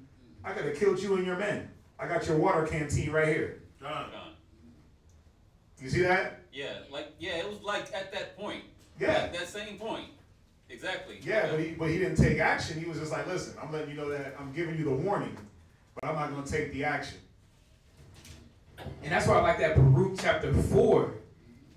Get that real quick. Baruch chapter 4, give me that verse 2. Sister Mary, you had your hand up? Oh, so many times. Yeah, no, go ahead. I'm sorry. What's up? What you got, Sister Mary? I know you got some heat. No, well, I'll go on this last one, but before I wanted to go with when he blessed the little children, but what we are saying right now, while you're suffering, while doing good, and people try to find faults against you and blame you, and you continue on doing good. But when Jesus meant when one was going to betray him, he meant we was going to betray each other. That's really what it is. Mm-hmm. And once you betrayed someone, you betrayed yourself. Mm-hmm. See, well, I just kept on doing good, just kept on suffering while doing good, and kept on doing what I was doing. You see, and they just kept on, was trying to blame me and betray me, but they betrayed themselves because they could never remove what they tried to remove. So that's what Jesus meant when he said one will betray me. He's telling us why you suffering and doing, because he had no fault. So, he meant that we're gonna betray each other. And that's true. That's why it says if they hated me, believe they're gonna hate you. Mm-hmm. So we're definitely going through the same things as Christ. Maybe not to the same to the magnitude, but even with this right here, because the wisdom, it gives us the skill to speak. And a lot of times people don't know how to communicate. And that's what it seemed like, because it got to the end, to the top, to where you're like, hold on, bro, what is your problem? You know what I'm saying? But a lot of times we could have done that earlier, but that's why I like this Baruch chapter 4 and verse 2. Read that. Baruch chapter 4, verse 2. Mm-hmm. Turn thee, O Jacob, and take hold of it. Walk in the presence of the light. Yeah, walk in the presence of the wisdom. Read. Thereof, that thou mayest be illuminated. Yeah, illuminated. Illuminated is just like the Illuminati. They're enlightened ones. They know how to do things. That's why they're the richest. So-called. Rich in money, but we're rich in the wisdom. You know what I'm saying? So having this word, keeping the commandments of the Most High in our hearts, knowing these scriptures, that's what keeps us illuminated. That's what keeps us able to move in this world and to be able to, this brother's a negative brother, be able to cut him a certain way to be like, bro, what's wrong? But in a righteous way, to show this brother that we are the light. You know what I'm saying? Like the scripture says that we're the salt of the earth. How do they know that we're the children of the Most High? By our actions, how we live, how we deal with people. So Yeah, that goes right into. Okay. Well, no, we got one more. Was that it? Was that it? Come. We got one more question. And then we're going to go into class. The brother said, he said, I see some camps celebrate new moon Sabbath when it's a full moon. Are there any scriptures that back that doctrine? For example, Israel United in Christ follows this doctrine. We don't do the new moon Sabbaths because of one simple fact. A lot of brothers don't even know how to a lot of brothers don't even know how to execute the scripture we went over in the beginning. Think not on the things of yourself, but on the things of others. What was that? Philippians 2 and 4? A lot of brothers don't even know how to not be selfish, how to not be prideful, how to be a brother, how to be a husband, how to be an example. So we don't, but they want to get caught up in these new moons and what the moon's doing in the crescent and the fullness. Listen, if you don't understand how to be a brother, the new moons don't mean nothing. So, just showing you that we don't get caught up in that. We do the Sabbath. When you read in Genesis, right? You read in Genesis, it said the Most High worked 6 days and rested on the seventh. We do the 7th-day Sabbath. That's what we do at this school. When you do look it up, like new moon, I don't believe there's anywhere that says that you have to celebrate a new moon Sabbath. Now it does say, let's get Colossians 2:16. Let's get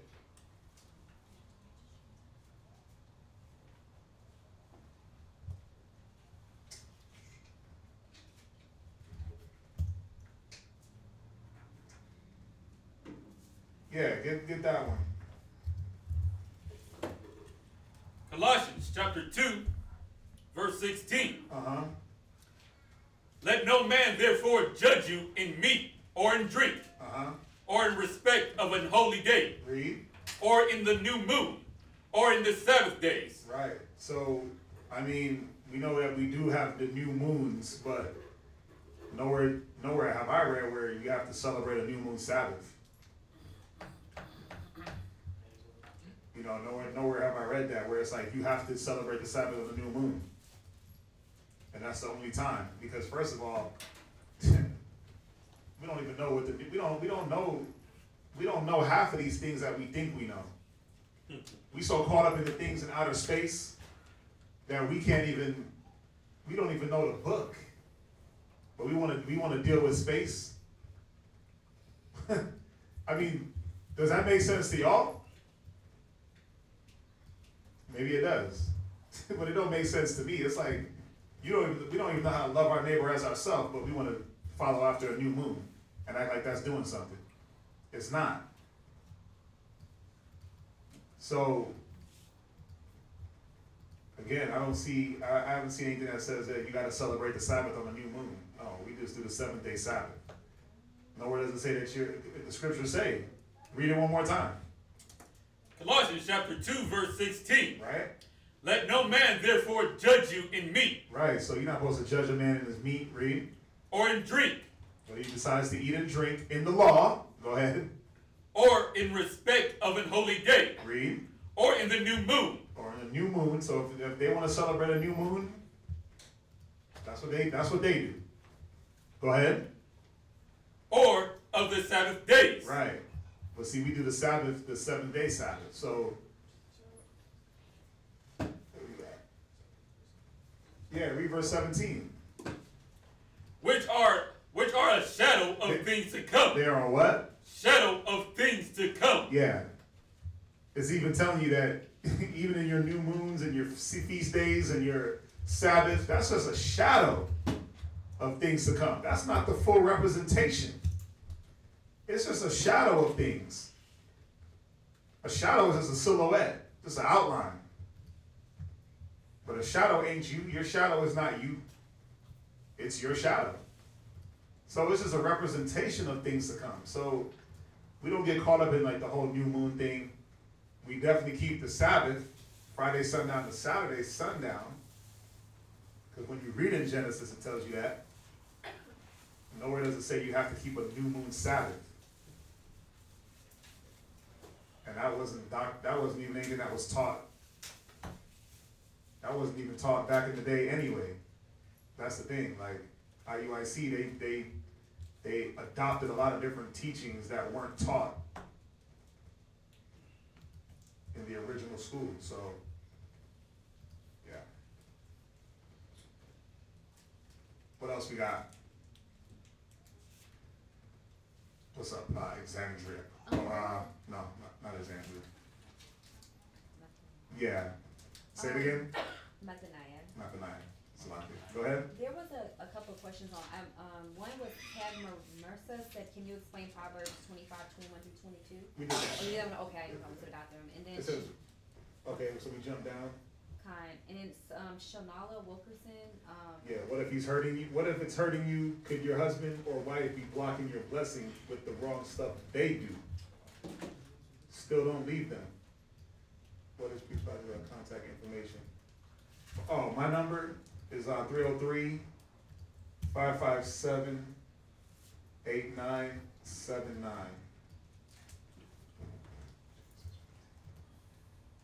Well, this is the thing. Like they're hurting you. Are they hurting you physically? Because I don't advise anybody to stay with somebody that's hurting them physically. But how do you know if they're blocking your blessing? That's the thing. How do we know that? But if they're hurting you physically, yeah, I wouldn't advise anybody to. If you got a woman that's beating up a man, then he shouldn't be around that. If a man is beating a woman, he shouldn't be around that. Nothing has to get physical.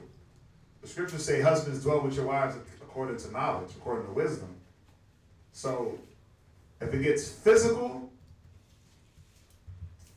I don't advise anybody to stay with that. But see, when it gets to the spirit, you got to work that out through the spirit. It ain't time to just pack and tuck tail and run. See, and that's the problem with our people. When it gets hard, when they feel like they're not getting something out of what they think they should be getting, they're quick to not endure, but they're quick to run. Like, oh, you're blocking my blessing, I gotta go. Nah, it don't work like that. Because if that's what it's about, you getting a blessing, then guess what? You're looking at it wrong. Now the scripture applies where it says, what the Most High put together, let no man break asunder. Because you're trying to run away because you don't want to deal with and long suffer through the aches and pains of a relationship. You don't want to deal with things in wisdom.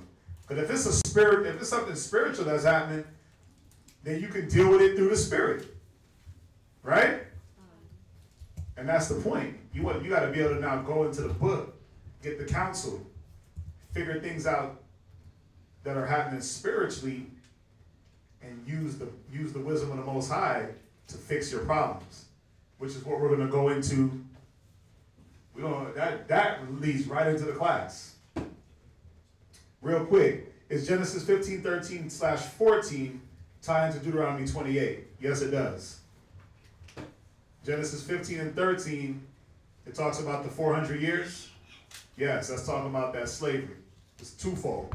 It was talking about Egypt, and then it was talking about the captivity to the new, the slavery, the transatlantic slave trade. Excuse me. So it's twofold meaning. So that 400, it says, and they shall afflict them 400 years. That was talking about Egypt, and then another fold is talking about slavery to the transatlantic slave trade. But it's 8:55. We got an hour. Let's go into this class. I don't see any other questions online, so we're gonna go into it, man. This class is, it's about solving your problems. So you can title it. What you want to title it? Problem. Yeah. We're going to title the class, man. You can title this, How to Solve Your Problems, or Problem Solving 101. Better yet, does the Bible solve problems? A lot of us go through things. A lot of us go through things. And what's the first thing that we do? Especially us in here with the Bible. What is the first thing that we're supposed to do?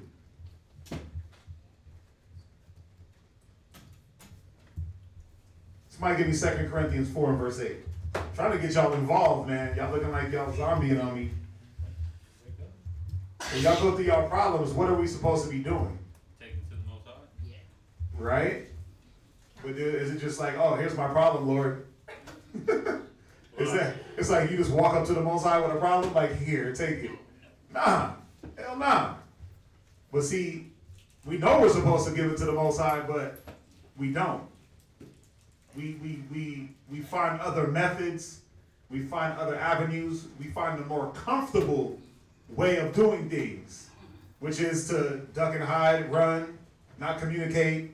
What's that? What's that, sis? Oh, I was going to say communicate with a brother. Oh, communicate with a brother. Yeah, but see, a lot of us, we like, oh, I ain't gonna communicate about that. Or if there's a problem between two people, you hitting somebody else up about your problem instead of going to that brother or sister. You see that? Israel got a bad problem with doing that.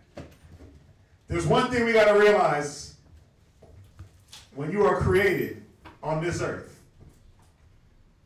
When they say there's two things when you're going to die and pay taxes, right? What is it? Taxes and death? Right? But this is what we got to realize as Israelites. Read 2 Corinthians chapter 4 and verse 8. 2 Corinthians chapter 4 verse 8. Read. Huh? I was going to say, give me a comment. You got it. Oh, go ahead. Comment. God? We are troubled on every side. We are what? Troubled on every side. Go ahead. Yet not distressed. So how are we troubled on every side and not distressed? Read on. Rhetorical question. Read on. We are perplexed. Uh-huh. But not in despair. So one might ask himself, like, how does that happen? I'm perplexed. I'm in distress. I'm troubled on every side, but I'm not stressed out. I'm perplexed, but I'm not in despair. I'm not in desperation mode. I'm not in abandoned ship mode. A lot of people just start catching hell. It just comes from all four corners. They're like, oh my God. It's like that boxer. It's like that fighter that goes and learns how to box, right? And then he gets in the street, then what does he do? He abandons all his technique, right? And gets whooped. Right? But that's what we do a lot, where it's like you come to class, you get all the training, you be around brothers, you be around sisters, you get your whole fight stance built, you got the proper stance, you got the right arm movements. You got that while you in class, right? You got all your combos down. Your kicks is strong, right? Your punches be straight down the middle. Right? But what happens? Satan puts Tom Poe in front of you, and you start swinging. It's like, what the hell? I thought this guy knew how to fight. I thought this sister was training. Why is she swinging like that? Why is she fighting like that?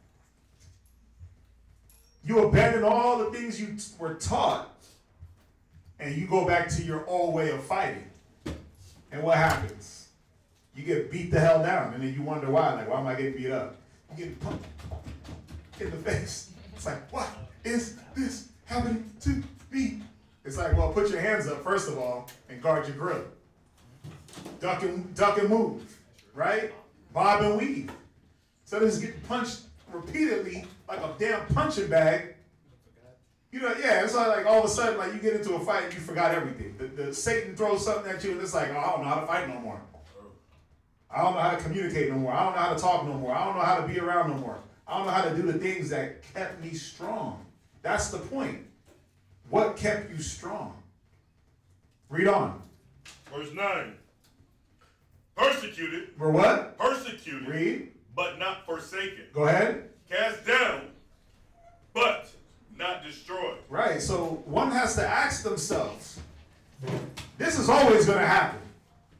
And if it's always happening, you're cast down but not destroyed. How? Why? See, this is a person in the right mind. This is a person that's actually applying the correct principles to win their fight, win their battle. And you can come in whenever you need to. Right? Go to Psalms 50 and 15. So when we get our troubles, when we get our afflictions, when we're persecuted, when we're cast down, Right? When we're troubled on every side, how are we supposed to handle it? This is how we handle it. Go to Psalms 50 and verse 15. Somebody else get 2 Peter 3 and 9. Psalms 50 and 15.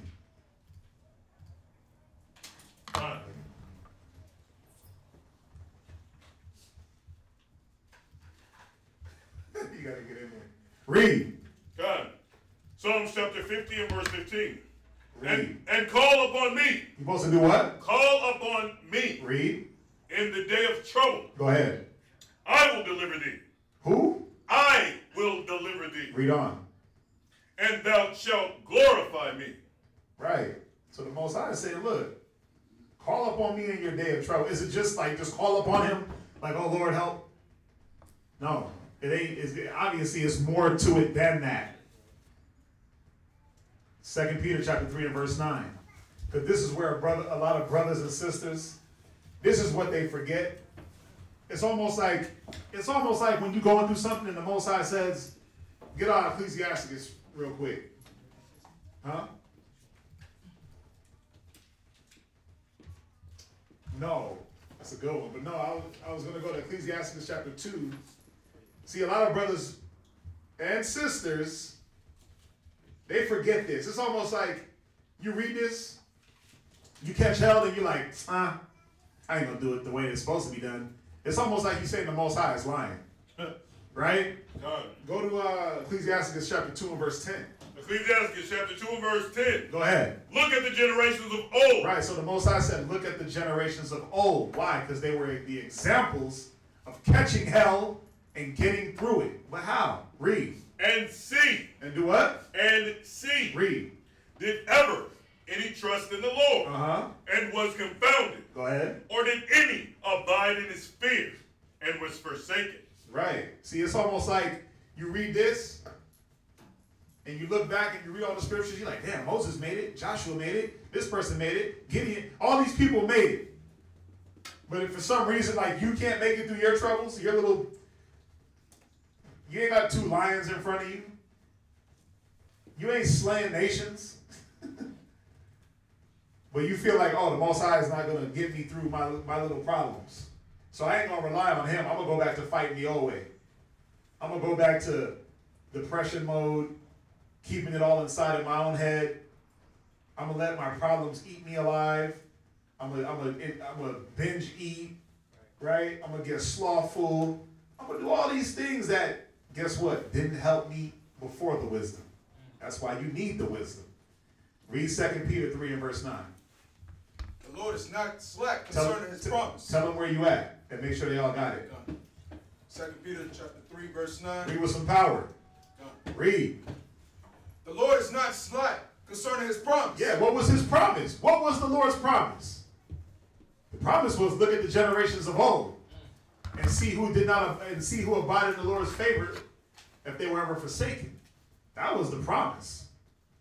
The promise was call up on me in the day of trouble and I'll deliver you. It's like y'all forget the promise. It's like brothers just forget, man. Sisters forget, like the Most High promised it.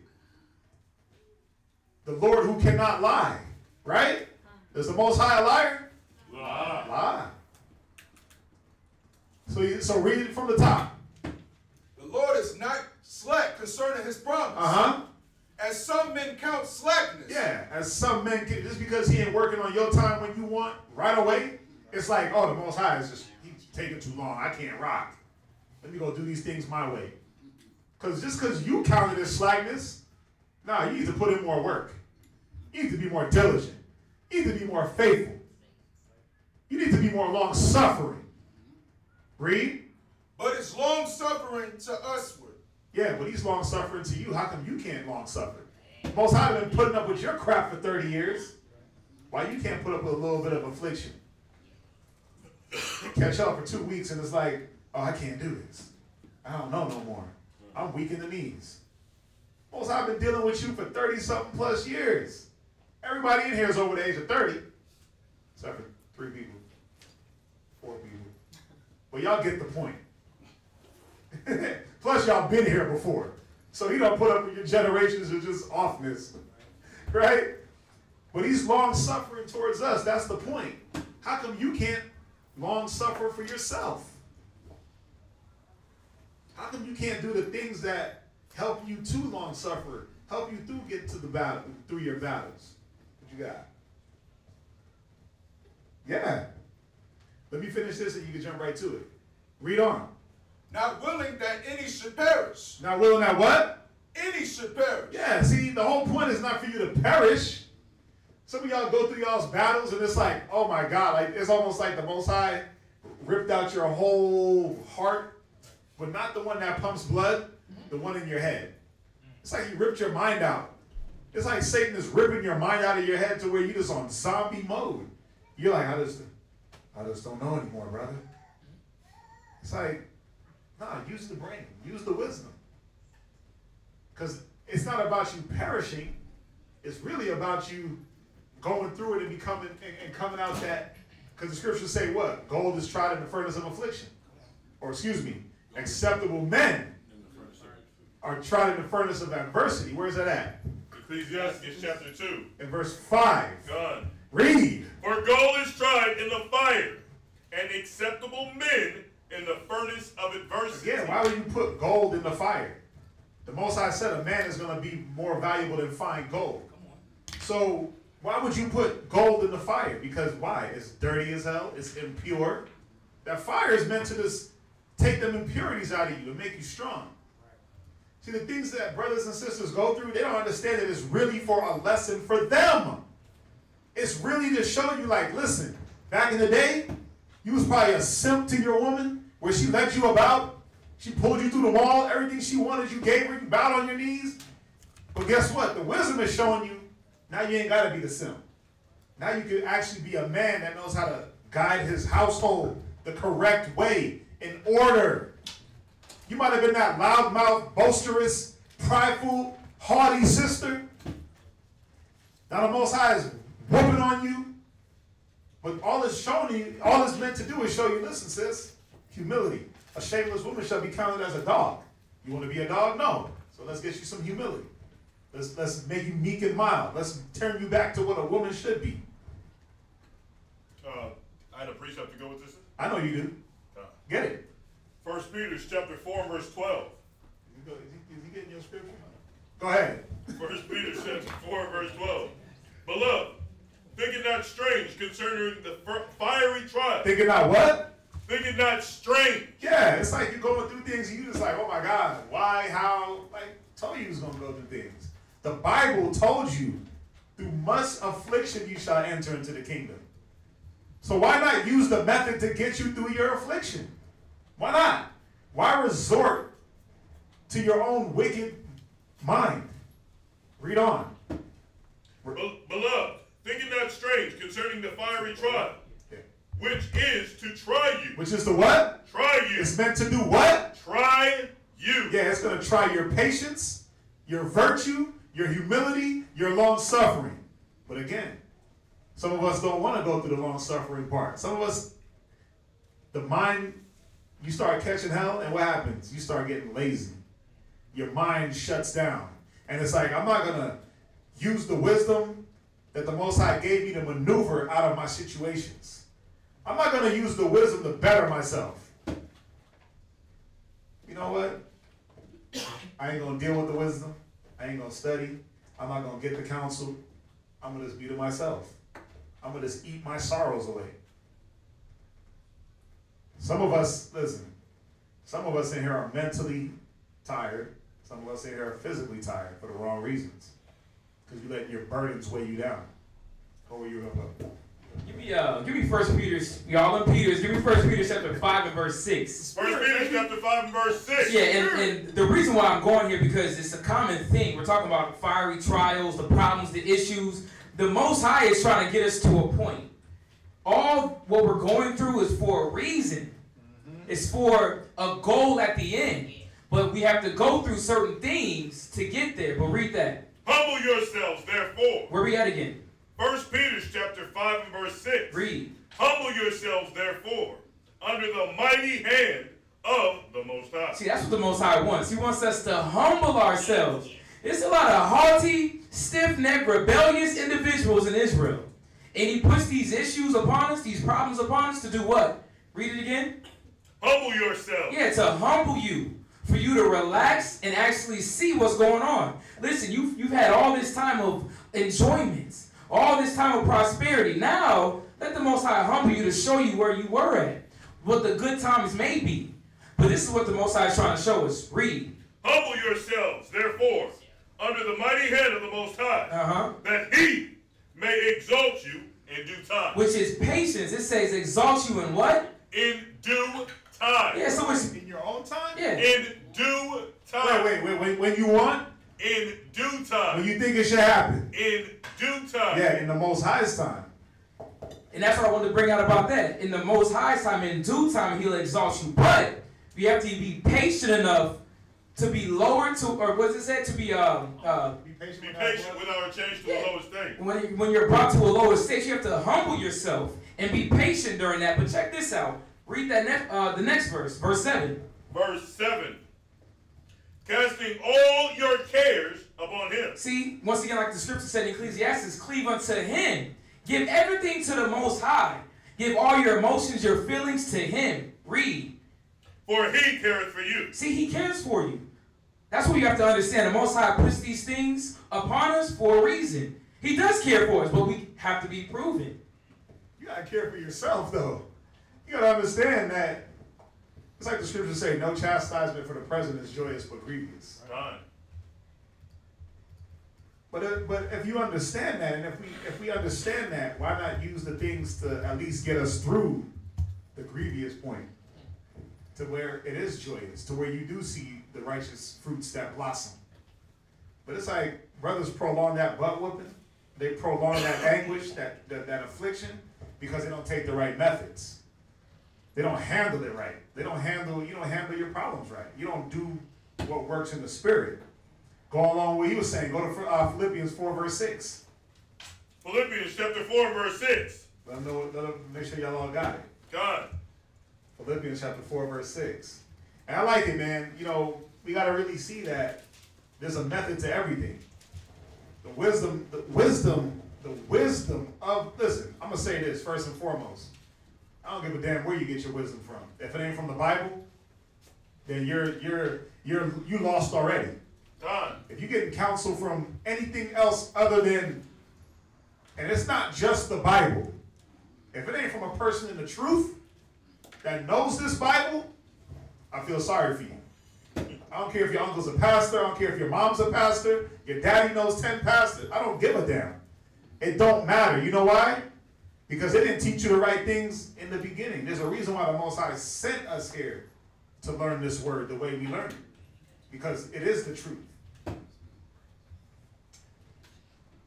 Watch. I'm going to let you, yeah. You see that? Mm-hmm.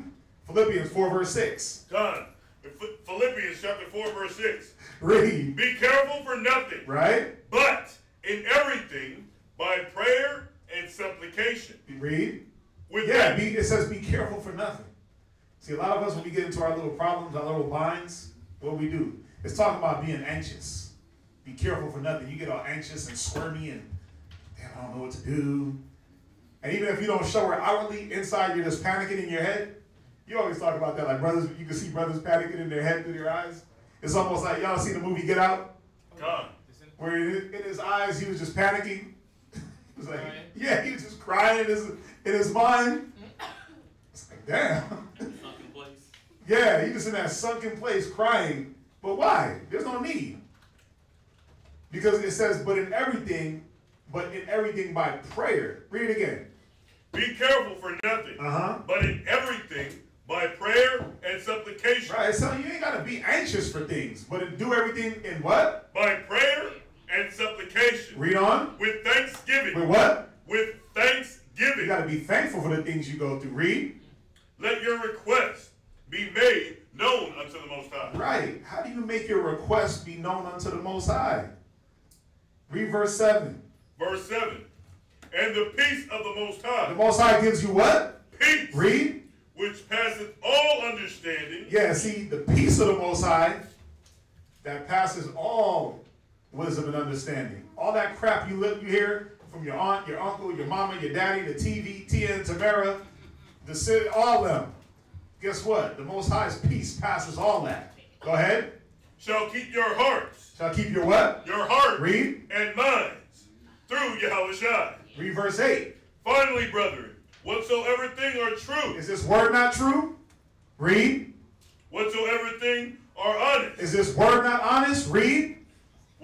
Whatsoever things are just. Is the word not just? Read. Whatsoever things are pure. Is the word not pure? Read. Whatsoever things are lovely. That was a lovely saying. Read on. Whatsoever things are of good report. Read.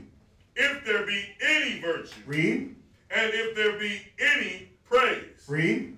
Think on these Wait, things. do what? Think on these things. Forget these things. Think on these things. Oh man, I'm catching hell. I can't think about no wisdom right now. Think on these things. Read. Verse 9. Those things. Right. All these virtuous, honest, just things. Those things. Read. Which ye have both learned. Wait, you have what? Both learned. Yeah, and that's the saddest part is when you catch in hell, you already learned how to go. You already learned the method, how to get through it. When you get into your fight, you were taught how to fight the proper way. Because it said, those things which you have both learned, read. And received. And received. You were like, yeah, I'm going to do that. Yeah, I accept that. Oh, you saying I should box like this? Shoulder this? Oh, yeah, I'm going to do it like that.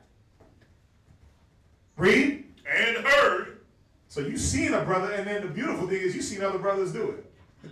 Other sisters fight their battles and get through it. And use the wisdom and the knowledge to get through it. You've seen it, you've heard it. Read. And seen in me. Read. Do. Wait, forget them. Do. Don't do. Do. Yeah, you're supposed to do it also. That's the point. Be doers of the word and not hearers only, deceiving your own selves. This is why a lot of our battles are prolonged. This is why a lot of our issues and problems aren't resolved. Because you forget that one little word. It's like you learned it, you received it, you heard a good saying, you seen someone else do it, but then you're like, man, I don't know how to do that. You forget that one little aspect of the process. It's about doing it also. It's not about running from wisdom. It's not about running and hiding. It's not about ducking. It's not about any of that. It's about doing the things that are going to help. That's what we got to understand. Do y'all understand that? God. I heard like 2 people. Con? God. Y'all just don't get it. You got something? Go to 2 Peter 1 and verse 3.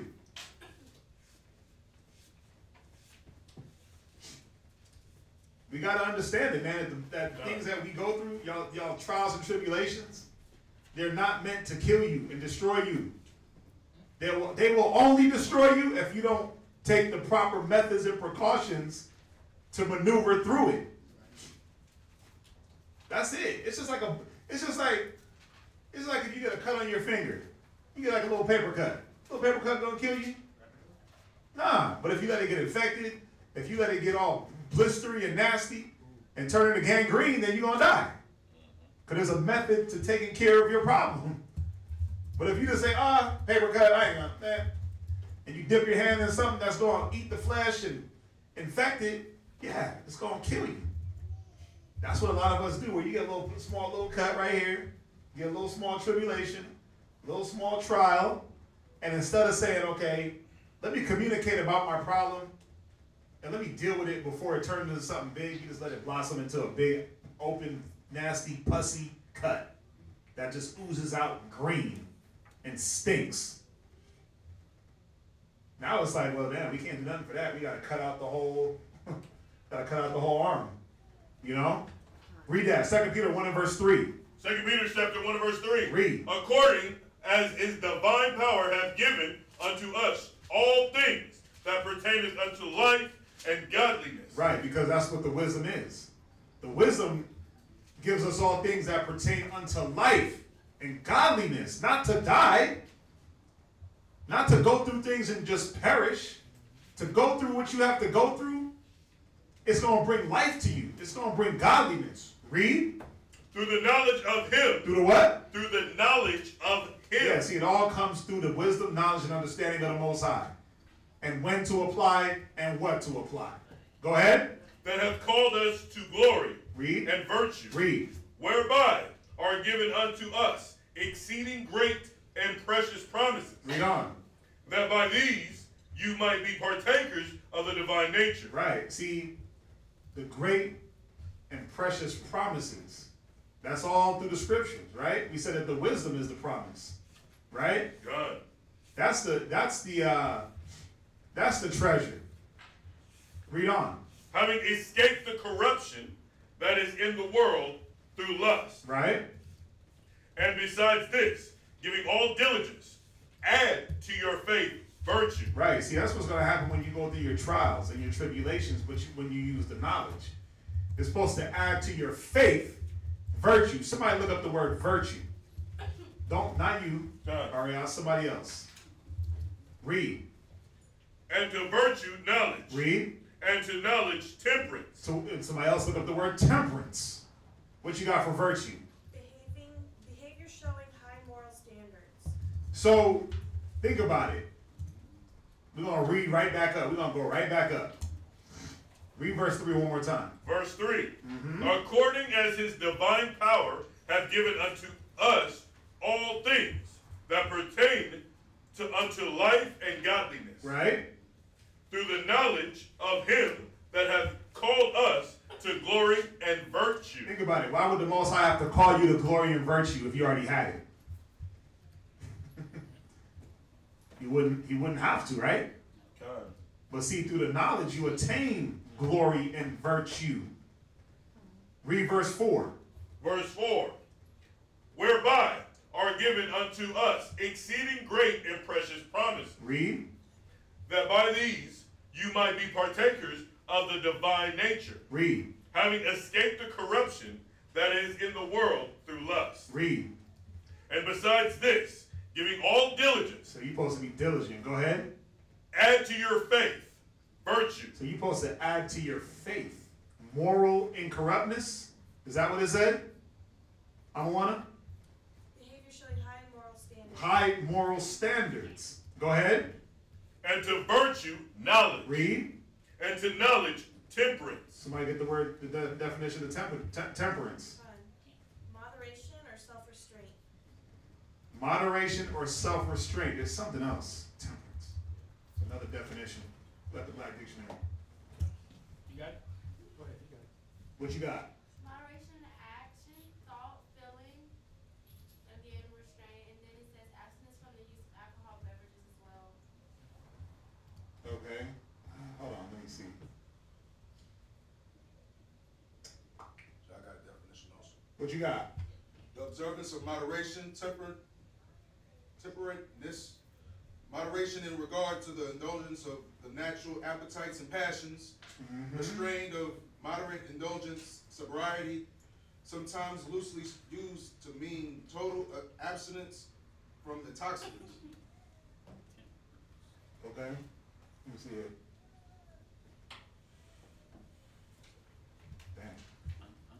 Damn. Yeah, I got self-control, the virtue of one who masters his desires and passions, especially his sensual appetites. See, what is showing us here is that through the knowledge of the Most High, you're not supposed, the sensual man wants to do what? But what does he want to do when it comes to his battles? What does he want to do? Ariana. Probably just had another definition. Oh, what you got? It said habitual moderation. Okay. In the indulgence of the natural appetites. Yeah. See, the natural man, what does he want to do when it's time to fight? You said what? Fight. No. Niggas want to run. They don't want to go through it. Tuck tail and run. Tuck tail. It's like flight or fight. Yeah. They always choose flight. Flight. Flight or fight. I'm gonna fight the wrong way. It's just like when it's time to communicate. What does a natural man want to do? Shut up. Shut up. Shut down. Not be around. Take time. I gotta reevaluate. I don't know. I don't know if I can do it. I don't know what's going on. The natural man don't want to examine what's going on. He don't want to see what he's dealing with. See, that's the natural man. That's a man that's not tempered. He don't know how to deal with his issues. But see, the wisdom is supposed to add faith to your virtue, temperance to your patience. Read on. And to temperance, patience. Go ahead. And to patience, godliness. And to godliness, brotherly kindness. Read on. And to brotherly kindness, charity.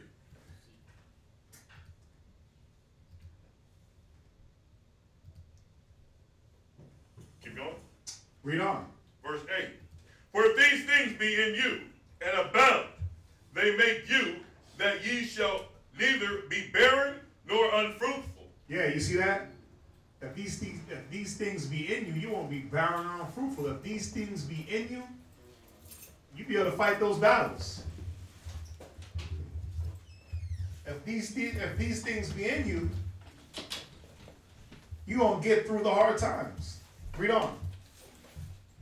Nor unfruitful in the knowledge of our Lord Yahushua. Verse 9. But he that lacketh these things is blind. Is what? Is blind. Yeah, see, and a lot of us, when we get through it, we start catching hell, we go, for some reason, it's like, I can't see no more. I'm blind. You get blind to using wisdom. You get blind to the application of the wisdom, knowledge, and understanding of the Most High. Read. And abound. They make you that ye shall neither be barren or select. I read the wrong verse. Verse 9.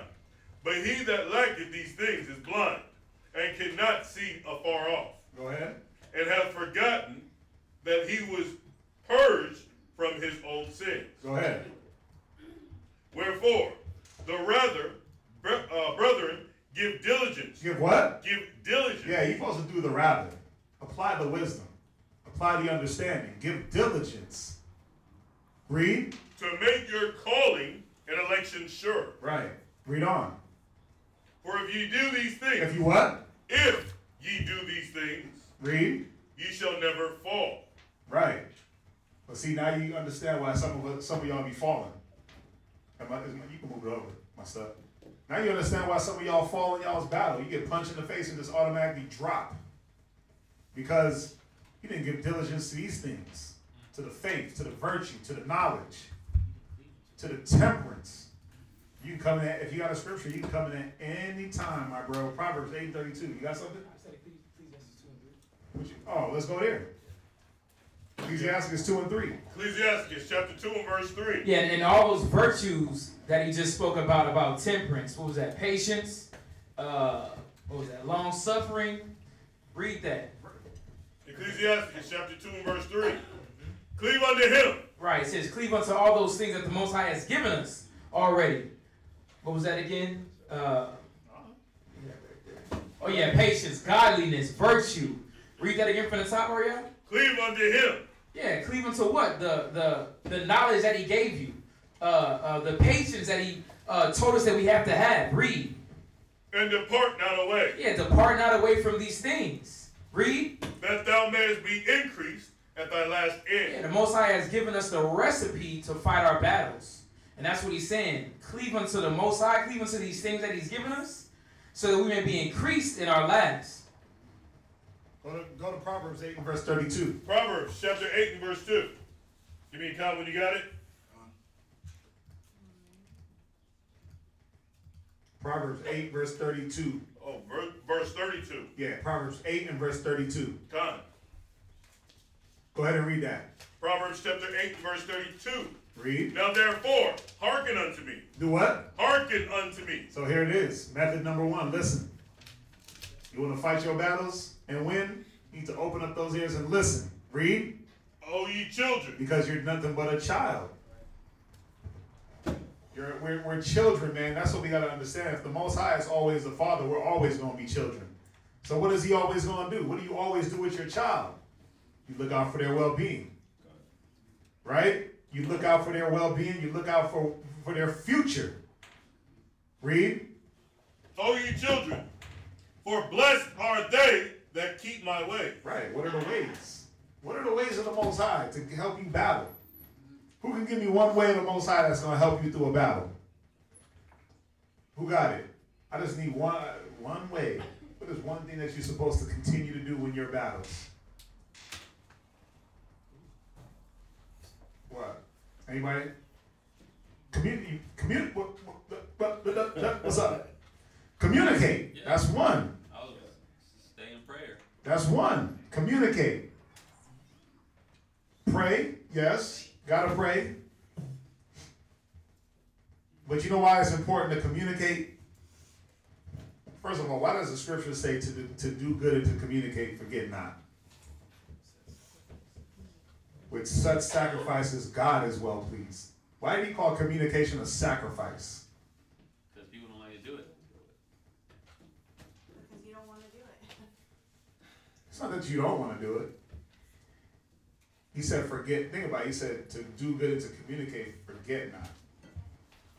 We get so caught up in our mind that we forget we can offload our problems to a person that has what? What does wisdom give you? Wisdom gives you the way to handle it the way the Bible outlines it. Right? But so you get an experience. See, you can't run from the experience. And when I say experience, the experience of a person that's been through what you've already been through. A lot of us in here been through the same problems. But guess what? You would never know unless you spoke up and said, this is what I'm dealing with. Or even when you were going through it, not shut down in the middle of it and say, well, I'm not going to communicate this part. I'm only going to communicate this part. When the things that you don't talk about are the most detrimental, those are the things that's really hindering me. What you got? Yeah, go there. Go there. Tobit, chapter 4 and verse 18. So we know that communication is definitely needed. right. You said, blessed are they that keep My ways. One of the most highest ways is to do good and to communicate and forget not. Right? Get Tobit chapter 4 and verse 18. Read that. Tobit chapter 4 verse 18. Give me a comment when you got it. Because this is one thing, once again, that an Israelite man and an Israelite woman do not do. They like to hold on to things. They like to half-tell situations. I'm going to tell them this issue, not the rest. What the Most High is trying to show us is that communication is the only way to make it. Communication is pleasing to Him. But this is one of the ways that we should be communicating. Read. Tobit chapter 4 verse 18. Ask counsel of all that are wise. And when it's talking about all that are wise, it's talking about those in this Bible, in this Bible, the one that gives us life so that we may be illuminated. Read that again. Ask counsel of all that are wise. And once again, the Most High has put us in a position to where we have brothers and sisters around us to give us this information. But how will we know that they could can help us if we never talk to them about it? If we like to hold on to things, harbor things. Read. Plus it's saying ask counsel of those that are wise. It's not saying go to grandma, right? Go to uncle, go to daddy, go to the TV, go to the blog sites. It's saying ask counsel of those that are wise. Why? That's what's going to get you through, but it's also showing you that there's wise men amongst you. Why would the Most High say that? He puts you in a position where there's wisdom around you. It's accessible. Read on. And despise not any counsel that is profitable. Yeah, that's what the Most High gives us. He gives us counsel that's profitable. And I pulled this earlier. What's that reference? Give me read that again from the top. Ask counsel of all that are wise, and despise not any counsel that is profitable. Go to Ecclesiasticus chapter 6 and verse 34. Ecclesiasticus chapter 6 and verse 34. Page 74 in the Apocrypha. Read that. Stand in the multitude of elders. Do what? Stand in the multitude of elders. Wait, so run away from them? Stand in the multitude of elders. Read. And cleave unto him that is wise. There it is again. It's telling you to cleave to that man that's wise, or those brothers that are wise. It ain't saying go cleave unto your own wisdom. Read. Verse 34. Be willing to hear every godly discourse. Yeah. Every godly discourse. Some of y'all only want to hear what y'all want to hear. You want to hear some of the godly discourses. I only want to hear 75% of the godly discourse, because the other 25%, I just don't see how it pertains to me. But it says be willing to hear every godly discourse. Go ahead. And let not the parables of understanding escape thee. Right. Why? How is it easy for the parables of understanding to escape you? Well, first and foremost, a lot of y'all just run from it. Y'all don't want to be around. You find a way to not be around. You escape. You dip out early. It's like textbook. I don't want to get my problems fixed, but I'm just going to wallow in my own sorrow. It's like, come on. It's telling you right here. Read on. Verse 36. And if thou seest a man of understanding. How do you know that there's a man of understanding in the midst of you? Because you done seen that man go through battle after battle and win. Or even if he didn't win, he didn't come out with his head blown off. He's able to stand and make it through the next day. Or he was just like, man, that don't even matter. Next, next, next. He just kept moving forward and not letting the things that he's going through pull him down or make him stagnant. There got to be growth. So if you see a man of understanding, the way you see it, because he's growing. Read. Give thee betimes unto him. Yeah, you're supposed to be up under him. Like, man, what's going on? Not up under your rib, trying to figure out her issues. Not up under your mama, your daddy. Oh, I got to deal with my kids. Nah, you're supposed to get by that man of understanding. So that you know how to deal with your kids, deal with your wife, deal with your mama, your daddy, your uncles. Right? You finish that? Jump to Ecclesiasticus 7 and 29. 7 and verse 29. Y'all, you definitely have to highlight this scripture right here. Because, a lot of people think that the Most High come and speaks to them specifically, to them in generally, or just to that person. No, the Most High works through man. And this is what the Most High is trying to show us, that we have men around us that have the knowledge, wisdom, and understanding to help us through our problems. That's one thing, like the scripture before was talking about humbling yourselves. The Most High wants you to humble yourself and ask for help. Because we don't normally do that. This is what we have to do. Read that. Fear the Lord with all thy soul. Right? And reverence his priest. Yeah, it says reverence his priest. Show respect. Go to this man that the Most High has set up with the wisdom and understanding. It says reverence his priest. Highlight that. Read. Verse 30. Love him that made thee. Yeah, so once again, the Most High is saying, love the Most High that has made you. Why? Read. With all thy strength. And forsake not his ministry. Do what? Forsake not his ministry. See, this is what Israel's been doing all along, forsaking the ministers of the Most High.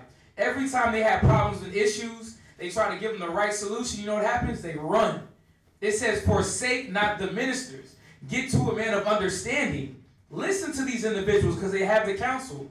They're still alive and still moving to tell you how to go about your issue and your problem. The Most High said, forsake not his ministers. Because more than likely we've been through it. More than likely we have the experience that we've been through it. That's what even gives you the license to be a counselor, because you've been through the issues. Y'all understand that? Jump back to Proverbs 8. Proverbs chapter 8, verse 32. Go to, read it from the top. God. Now, therefore, hearken unto me, O ye children. Go ahead. For blessed are they that keep my way. Read. Verse 33. Hear instruction. Do what? Hear instruction. Go ahead. And be wise. Yeah, the wisdom is in using it now. Read. And be wise. And refuse it not. Which a lot of us do. Y'all refuse the instruction. Read. Blessed is the man that heareth me. Yeah, that's all it takes. You got to just hear the Most High out. You got to hear out the wisdom. Read. Watching daily at my gate. Doing what? Watching daily at my gate. Sitting up in his house? Watching daily at my gate. Go ahead.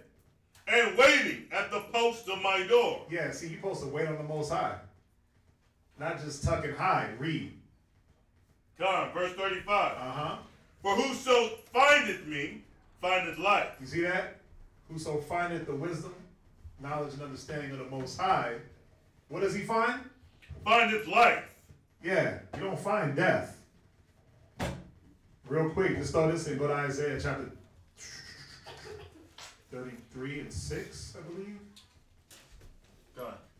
Isaiah 33 and verse 6. Go on. Y'all all got it? Isaiah chapter 33 and verse 6. Go on.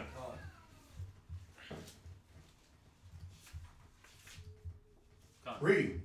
And wisdom and knowledge shall be the stability of thy time. Wait, it's going to hurt you? Shall be the stability of thy time. Let me run from that. Shall be the stability of thy time. Yeah, wisdom and knowledge of the Bible, of the Most High, of the brothers around you that apply the Bible. That's going to be your stability of your times. Read on. And strength of salvation. This is what's going to save you. Y'all understand that? God. But see, the issue is, a lot of us got the wisdom. A lot of Israel got the wisdom, but what do? They lead on to their own wisdom. They try to couple the wisdom of the Bible with their own thinking. It's like the cat that says, yeah, I smoked weed to get into the spirit. It's like that. Like you hit the blunt to get more understanding of the Bible. Like, well, where does it say that? And then they try to find every which way to indoctrinate and engraft their thinking into the Bible. Go to James chapter 3 and verse 13. But see, the good thing is, man, we'll see it. You got it? James chapter 3 and verse 13. Mic is off. James chapter 3 and verse 13. Read that. Who is a wise man and endowed with knowledge among you? It's a question. Who's wise and endowed with knowledge? Who? Which one of us? I know who. And this is how you know. Read on. Let him show out of a good conversation. Read. His works with meekness. His what? His works. Read. With meekness of wisdom. Yeah. See, a man's works is going to show his wisdom. That's what y'all got to understand. But see, you got that person that they don't want to deal with the counsel. They don't want to be told when they're wrong. They don't want to be told how to fix their issue. And what do? They run from the ones that are putting in that work. They run from the ones that are putting in the good work to get their issue fixed. They run from it. But they run to the other counsel. They run to the other wisdom. They run to the wicked works. Read verse 14. Verse 14. Uh-huh. But if ye have bitter envying Go ahead. And strife in your heart. Read. Glory not. And lie not against the truth. Yeah, because that bitter envying and strife, it comes when a cat thinks he knows something, but he don't. It comes when he tries to take his worldly wisdom and apply it to the knowledge and try to entangle the two. That's where bitter strifes and envyings come. Because now there's no true wisdom being used. Y'all understand that? Do y'all understand that? Read. Are y'all with me? Okay, read on. Verse 15. This wisdom descendeth not from above. Yeah, see, this don't come from the Most High. Read. But is earthly. It's what? Earthly. Read. Sensual. Yeah, full of emotions. It's sensual. It's like, I don't want to go through what I got to go through, so guess what? Now I'm going to get in my feelings. Now I'm going to get emotional. It's earthly, it's sensual. Read. Devilish. It's what? Devilish. Read on. For where envy and strife is, there is confusion and every evil work. Read verse 17.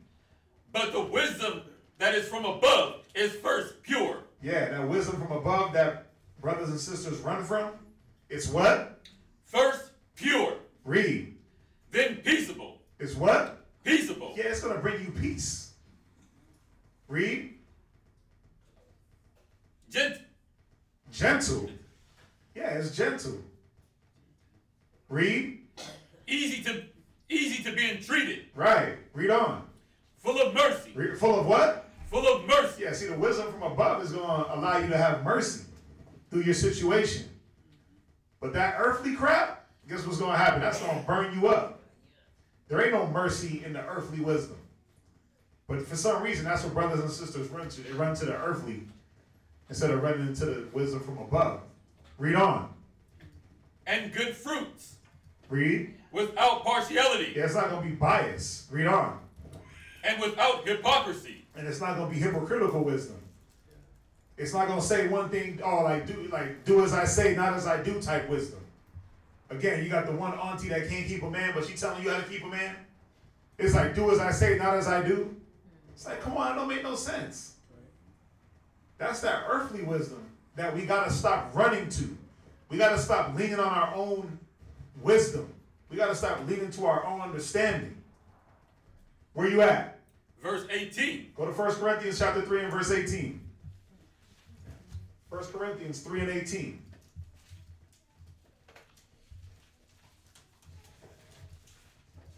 So for those of you online, we're dealing with a person or persons that doesn't take the right steps and measures to have their problems solved through the Bible. Yes, it's not about just taking, again, your problem, gift wrapping it in a box and handing it to the Most High.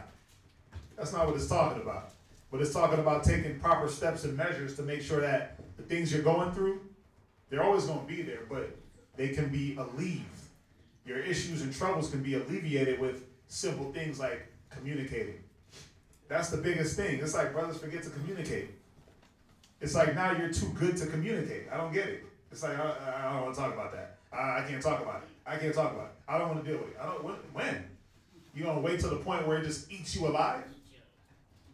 Where you melt in your brain melts from all the turmoil?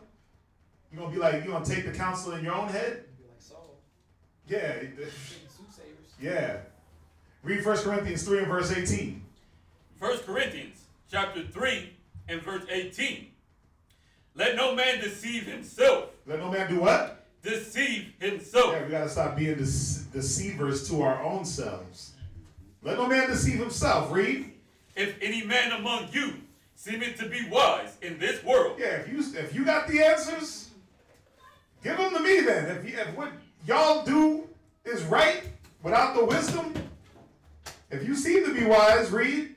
Let him become a fool. Yeah, you got to become a fool because obviously the things or the way you would go about solving your problems, it ain't the way to solve it. That's why you're still going through your battles. But see, that's the grand deception. It's like, I'm going to just use my wisdom and do it the way I want to do it because it feels good. It's easier. Nah, man, you're deceiving yourself. Because now there's no wisdom in that. It says, let him become a fool. Read. That he may be wise. Read on. For the wisdom of this world is foolishness with God. It's what? Foolishness with God. Yeah, Most High is looking at you like, oh, you fool. You fool. Read. For it is written, he that taketh the wise is... read it again. He taketh the wise in their own craftiness. He does what? Taketh the wise in their own craftiness. Yeah, you're going to get taken in your own wisdom and the things that you thought were right. That's what's going to take you down. That's what's been taking us down. Is us going after our own wisdom, our own lust, our own craftiness, and failing. You keep failing.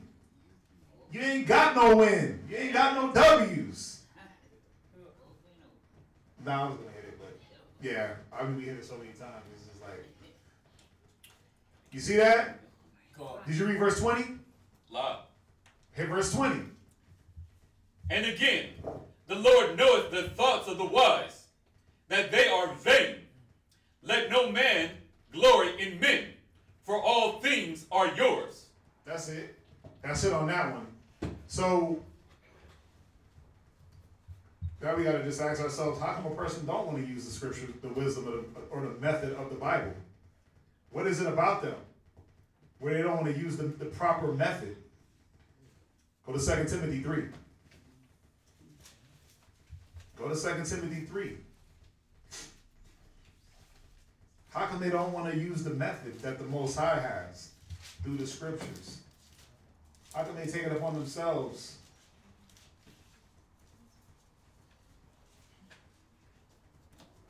Hot Ritz, M-U-S-I-K.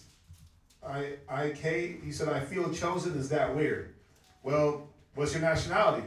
If you black, Hispanic, or Native Indian, then you are the chosen.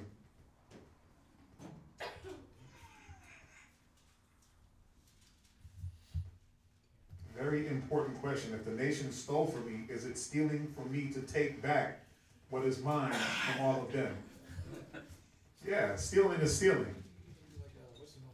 The nation stole from you. There's nothing you can do to steal. Listen, the nation stole our identity. You know what you need to do if you want to get that back? Get to work. There's nothing you can do. Yes, it is stealing. Yeah, you know, like O.J. Simpson. He went to go steal back his own trophies and end up what? In jail. So the Most High said, vengeance is mine. He said, give place to wrath. Vengeance is mine. He said, I will avenge. It's not our place to take vengeance. 2 Timothy chapter 3 and verse 5. Why does a person not want to use the wisdom? 2 Timothy. What's that, sis? I'm sorry, back in 1 Corinthians 3 and 18, Yeah. When it said, let him become a fool that he may be wise. Yeah. That he may be wise, what? Would it be wise in what he knows or what he thinks he knows? No, let him become, it says, so if any man among you seemeth to be wise in this world, right. Meaning he's using the worldly knowledge, right? Okay. Now he got to become a fool. Okay. He got to forget everything that he knew. Right. To what? That he may be wise. So now he got to be taught again. So that's not in this world. We don't want to know the world's knowledge, so right. I don't understand that part. What does it mean by in this world? That's why it says, read us 1 Corinthians 3 and 18 one more time. What you got, Ray? Ray can't see. Go ahead. 1 Corinthians 3 and 18. 1 Corinthians chapter 3 and verse 18. Go ahead. Let no man deceive himself. Right. See, that's why I started out like that. Don't be deceived. Read. If any man among you seemeth to be wise in this world. Right. If you seem to be wise in this world. Read. Let him become a fool. Read. That he may be wise. So 19 is going to explain it. Read. For the wisdom of this world is foolishness with God. You see that? So it's talking about the worldly wisdom. The wisdom of this world. If you seem to be wise in this world. Like you got your scientists. They're like wise, right? But half the crap they know ain't even true. Right. It's like you got that. It's all what? All theories. Yeah, you got theories of evolution and all this stuff. There's no wisdom behind that. It's just a theory. But you got people that's like, oh, he got a PhD, he got a doctorate, he got all these things behind his name. But guess what? To the Most High, it's foolishness. It's nothing to the Most High. The real wisdom is in the Bible. You see that? Con. Go back to 2 Timothy 3 and 5. 2 Timothy chapter 3 and verse 5. Read that. Having a form of godliness, but denying the power thereof. They have what? Having a form of godliness. Read. But denying the power thereof. Yeah, this is why a person don't want to use the method of the scripture. They deny the power of the Most High. They deny it. Go to Proverbs 15 and 32. What this is. Yeah. Go to Proverbs 15 and 32.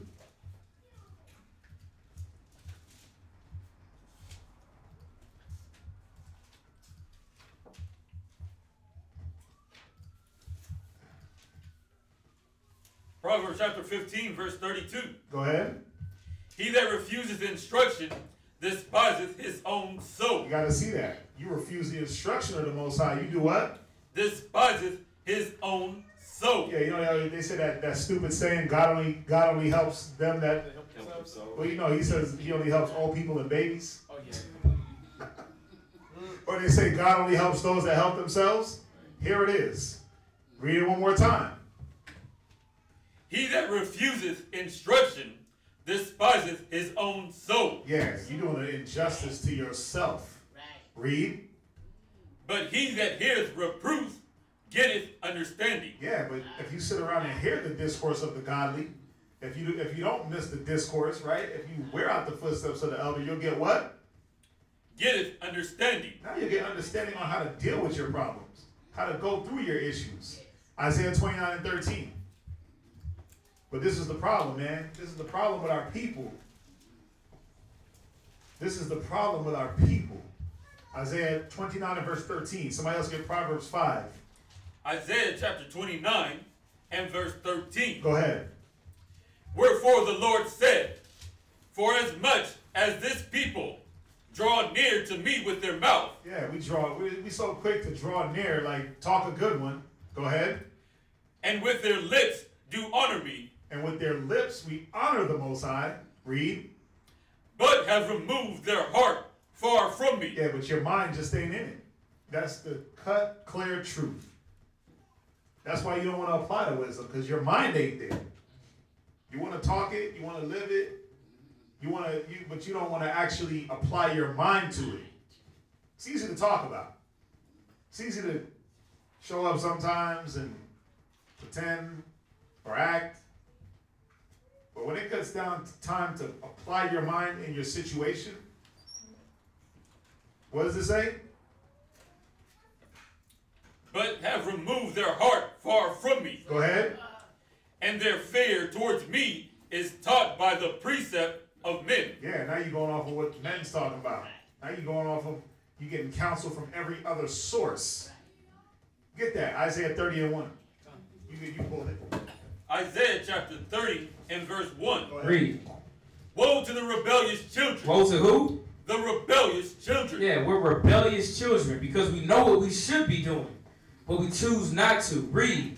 Said the Lord, that take counsel. That take what? That take counsel. Read. But not of me. Yeah, we take counsel from everybody else. Oprah. We go on Dr. Phil. We go down to Joe Osteen. We check out the tarot card reader. We got soothsayer, the gypsies that walk around. We ask them how to get our life right. We go to my grandma that don't know nothing. Ask her how to get my life right. Read. And that cover with a covering. Right, so cover with the covering. Read. But not of my spirit. Yeah, but it's not of the Most High. It's a covering of the world that will not last. Read. That they may add sin to sin. And that's what happens when you don't have the wisdom and understanding of the Most High. That you add sin unto sin. Yeah, and how do you add that sin to sin? By not taking the proper measures to have things in your life fixed. Because why? You followed after your own wisdom, knowledge, and understanding. Go to Proverbs chapter 5. Proverbs 5 is going to be the last one, maybe.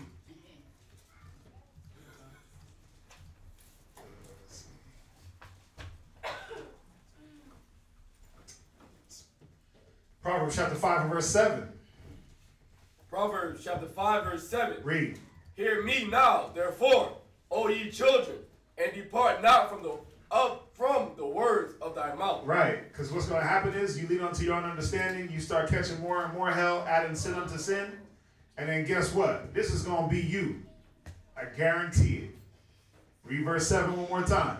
God, hear me now, therefore, O ye children, and depart not from the words of my mouth. So the Most High is giving you that warning. Depart not from the words of his mouth. Read verse 9.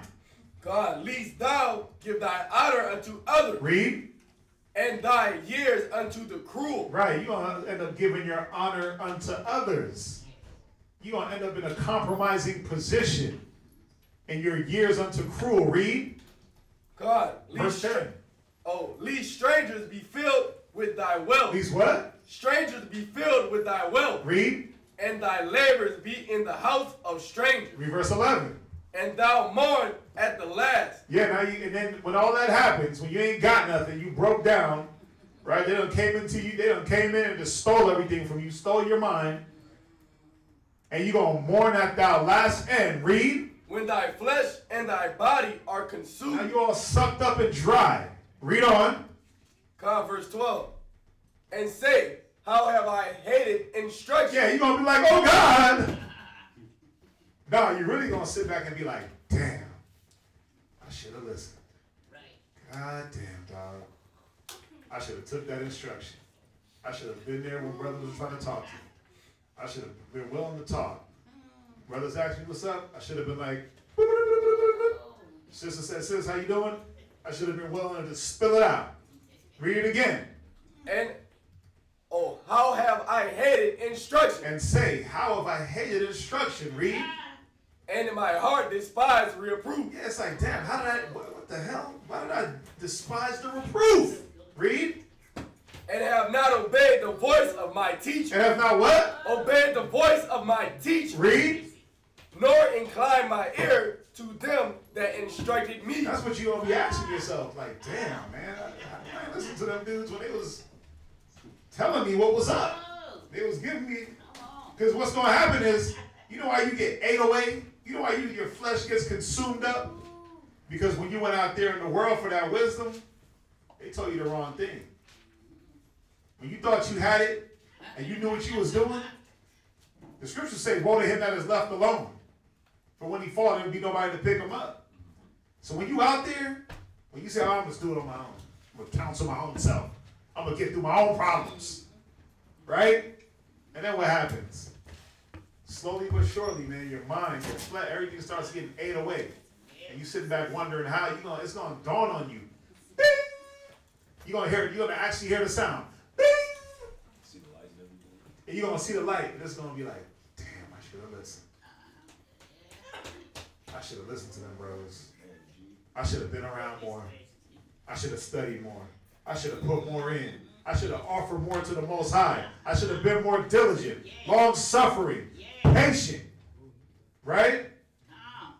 I should have did all these things that would have helped me through my fight. But instead, I was like, man, I give up. I don't want to deal with that. I don't want to talk about it. I just don't want to be here. So we got to see that. You got to be careful. A lot of us get in danger of this. What you got? You got something? I just have one. Can I get Ecclesiasticus chapter 21 and verse 13?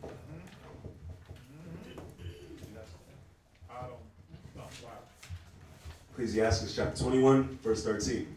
Go ahead, brother. Ecclesiasticus chapter 21, verse 13. Read. The knowledge of a wise man. So it says the knowledge of a wise man. Not the knowledge of a fool, but the knowledge of a wise man. Read. Shall abound like a flood. Now think about a flood. When it floods, where's the water? The water's everywhere. Everywhere. It's everywhere. Literally everywhere. So read it from the top. The knowledge of a wise man shall abound like a flood. So this wise man's knowledge, it's everywhere. It's in all aspects. It can deal with your family, your job, yourself, your kids, everywhere. Every and all aspects of life is where this wise man's knowledge is at. Read. And his counsel is like a pure fountain of life. And his counsel, when you talk to this wise man, his counsel is a what? A pure fountain of life. So you go to him and you get life. It's a pure fountain of life. Why? Because this person have life. He has life experiences. So you're going through something and you go to them for the knowledge, and they're going to help you with your life. They're going to help you with whatever you're going through.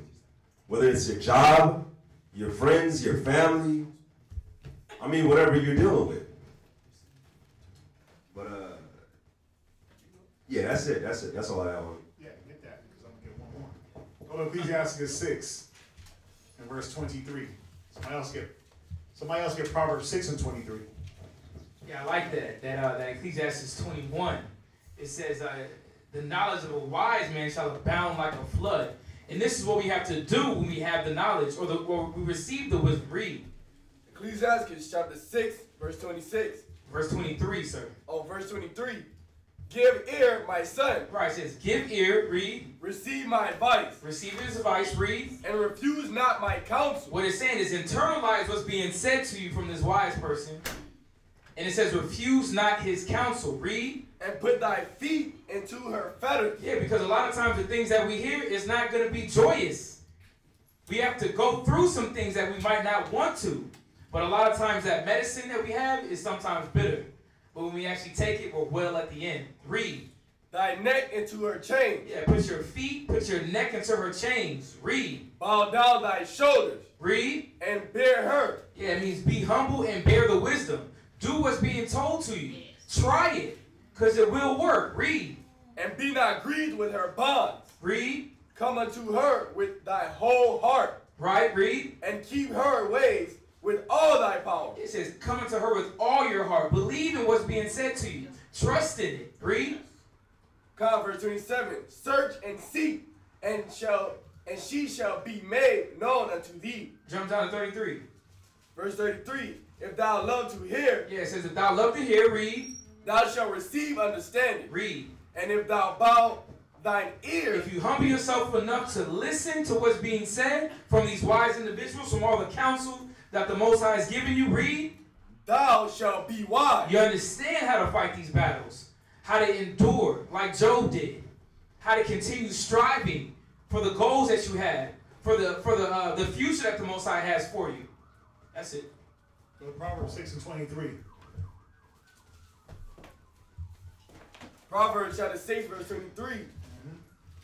For the commandments is a lamp, and the law is light. What does a lamp do? And this is in closing. What is a lamp supposed to do? Cast out the darkness, give light, illuminate the path, right? So it says the commandment is the lamp. Go ahead. And the law is light. What does the law do? Same thing. What does light do? Gives you opportunity to be able to see in the dark. So it's showing us without the commandments and the law, we're in darkness. Right? Read on. And reproofs of instruction are the way of life. Wait, what? Reproofs of instruction are the way of life. Yeah, the way of life is to be reproved and instructed because, again, and I want y'all to think about it, if y'all way was right, if our sensual, earthly, natural man, if his ways were the right ways, we wouldn't have to be here. We wouldn't need the wisdom. So y'all got to meditate and ponder on that. That your way of doing things ain't the right way. Your way of problem solving isn't the right method. That's why you continue. You got to see that where your problems, half of them ain't even solved. They just didn't put a Band-Aid on. You just got Band-Aids on your problems because why? You ain't really taking the true methods to solve them. All you're doing is just covering things up, brushing things under the rug. I don't want to deal with that right now, so I'm going to just act like it ain't there. Instead of actually attacking things head on, standing up like a man, like a woman. Sister Mary's going. I mean, you're going through it, son, what I'm just was saying to this person. Okay, it's the spirit. Same track line. Yeah. This class. Well, I wish I could record it and let you hear. Yeah, it's the spirit. The spirit bear witness. Sister Mary's height. The only one. But it's real. We got to stop band-aiding our problems and actually start dealing with them the right ways. That way, 10 years down the line, you ain't just confused. You ain't tormented. Y'all want to be comforted, right? Y'all want comfort. Right? Romans 15 and 4 real quick. Romans 15 verse 4. It's going to be here all day. Listen, if y'all got questions online, real quick, let me just check something out real quick. What is Colossians 3:11 about? Are we all one or not? No, we're not all one. There's many other scriptures. We're not all one. There's no way we could be all one. We're different nations. The Most High chose Israel. Psalms 147, we ain't got to go there. I'm going to just throw it out. Psalms 147, verse 19. Romans chapter 9, verse 1. Deuteronomy chapter 7 and verse 6. We're not all one. All right, the Most High chose Israel. Let me see here. Are there demon spirits? Of course there are. Ecclesiasticus chapter 39 and verse 28. There are demon spirits. Psalm 78 and what is that? Evil messenger. 79. Psalm 79 and 5. 78 and 49. Psalm 78 and 49. Yes, there are demon spirits. Satan is a demon. Job, the first chapter. The Lord told Israel to strike all nations down from the start, right? Is this law still in effect? The Lord changed not, right? Well, this is the thing. What if you're in captivity, what power do you have to strike down your captives? None. Yeah. We don't have the power. And the power is going to be given to us when Christ comes. God. That's the thing. Even if, listen, man, a lot of us ain't built for the talk that we talk. Y'all ain't built for bashing babies against rocks and stones. Y'all ain't built for that. A lot of y'all got too much compassion. You know why? Because even when the Most High told us to go through and kill the Canaanites and destroy them and waste them utterly, what did we not do? Destroy and kill them utterly. We had a heart. We had compassion. It's like, oh, I want to save the goats. Well, no, this little baby, she's only a baby. But guess what? Your enemy was ripping your babies out your womb. He was cutting the male's genitalia off and wearing it around his neck, hanging it from his car rearview mirror. Wearing the breast his hat. Yeah, he was wearing your nuts on his hat. So we ain't built to knock down no nation right now. That's why we're building our nation. And when Christ comes, then he will destroy the nations. You can read that in Isaiah. You can read Isaiah 14. You can read Isaiah chapter 60. You can read Isaiah, a couple of chapters in Isaiah you can read. You can read Isaiah 30, I believe. Isaiah 50, I said Isaiah 60, right? Not Isaiah 30, is it? No, not Isaiah 30. Isaiah 14, Isaiah 60, Isaiah 2, what else? Isaiah 14. So there's different, it talks about kings being there, nursing fathers. Isaiah 60, right? Yeah, so right now we're just not built. We ain't built for war like that. But back to the class, two last scriptures, Romans 15 and 4. Who got it? Romans chapter 15 and verse 4. Because the question was, do y'all want the comfort? Read. For whatsoever things are written aforetime were written for our learning. Right, so we got to remember that. The things that are written aforetime, all the examples through the Bible, they were written in the past for our learning now. Read. That we through patience. Do what? Through patience. So you got to go through your battles patiently. Read. And comfort of the scriptures might have hope. Wait, comfort of your mama? Of the scriptures. Wait, because Tia and Tamara? Of the scriptures. Yeah. Oprah? Of the scriptures. Well, Oprah ain't around no more. Oh, shit. But you see the point where the scriptures is going to be your comfort. So again, Isaiah 8 and verse 20, if they speak not according to this word, it's because they have no light in them. So if they ain't got no light, that means you go into the darkness. You go into the left-hand side for your wisdom, and then you wonder why you get left-hand side results. And why you still mentally tired, tormented, hurting, aching, body hurts, mind hurts, back hurts, legs hurt, arms hurt, eyes hurt, right? Because all that stuff that's in you is weighing you down. Who had one more? Can I have Matthew chapter 26 and 39? You got one? And it's about our battles, right? Matthew chapter 26 and verse 39. Verse 39. Con. Go ahead. And he went a little further and fell on his face. So this is Christ. This is right before Christ was crucified, right? Gone. So this is a battle that Christ had to go and deal with. And now we all have our own battles. We all have our battles that we deal with on a daily basis in our minds, whatever. But read. And prayed, saying, O Father, if it be possible, let this cup pass from me. And that's the thing. A lot of times when we go through our battles, we always pray. And we're always like, damn, take this battle away from me. Take it away. I don't want to go through this. I don't want to do it. Read. Nevertheless, not as I will. But this is showing where Christ's mindset was at. Christ was like, because this is how we want to deal with it. We want to deal with it the way we want to deal with it. We want to deal with our battles the way we want to deal with our battles. Right. But Christ is like, read that last part again. Nevertheless, not as I will. But it's showing you Christ's mind state. He was like, he's praying. He's like, yeah, Father, I would love for this battle, I would love for this to be taken away from me. But, you know, not do it how you want to do it. Not how I want it to be taken from me. Because we always want the easy way. We always want the easy way. Yeah, that sensual way, the way that feels good. Yeah. But Christ is like, no, not as I will. Read. But as thou wilt. Because the Most High is going to do what he wants at the end of the day. It's going to be the Most High's will at the end of the day. Jump to verse 42. Verse 42. And, real quick, in the Most High's way is for us to seek counsel. Seek reproof. So a lot of times we get this counsel, man, and our pride might be lifted up when we don't humble ourselves to actually accept the counsel. But that's the Most High's will.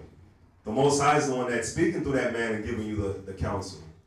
And because that man is not telling you what you want to hear, or that sister's not telling you what you want to hear, you end up wanting to do it your way. But it's not supposed to be your way. Because if your way was working, then you won't need the counsel. You wouldn't be getting counsel in the first place. You wouldn't be getting corrected or being reproved in the first place. You'd be the counselor. You would be the counselor. Exactly. Read that, verse 42. Verse 42, he went away the second time and prayed, saying, O Father, if this cup may not pass away from me. So a lot of times our problems, it's not going to pass. It's only one way our problems pass. Read. Except I drink it. We have to drink it. We have to go through it. We have to just go through it and deal with it. Man up, woman up, deal with it. Go through with it. And the Most High, man, he gives us the method. And a lot of times, man, we mess up. It's not that we mess up, but we get prideful, we get arrogant, and we don't want to hear the method because the method is not according to how we want it to be. So, finish it. Thy will be done. Read if this cup. God. O my Father, if this cup may not pass away from me, except I drink it, thy will be done. So the Most High's will, the Most High's will is always for us to go through it because the Most High is the man of war. So we have to go through our problems. We can't run from it. But the Most High gives us the method. He always gives us the method, and the method is through the counsel. The brothers and the sisters that the Most High set up, that led into our that He led into our lives, man. That gives us this pure fountain of water, man. And a lot of times we take it for granted, man. A lot of times we take it for granted. Yeah, that's it. I got one more. And then we're going to close it out. 1 Corinthians chapter 10, verse 13. Real quick. Just to show, just going on something that the bro was saying.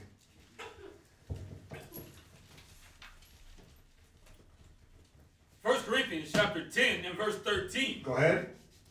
There hath no temptation taking you but such as common to men. Right, so it's telling you that you ain't going to do nothing new. You ain't going to do nothing special.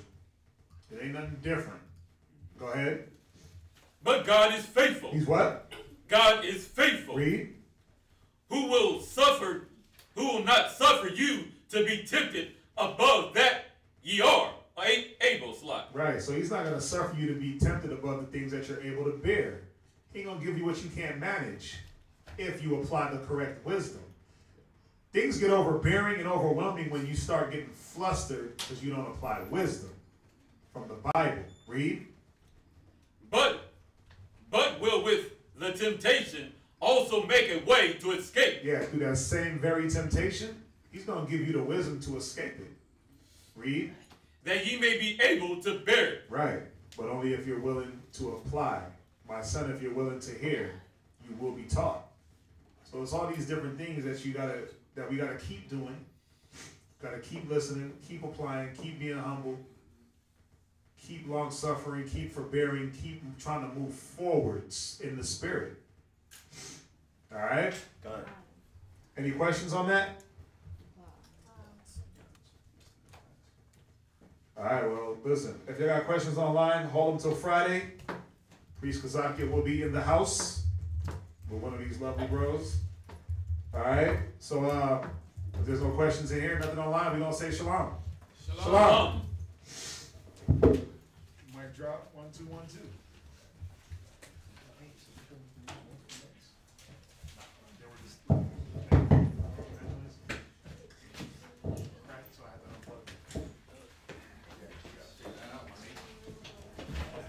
Let's say the four corners and let's get up out.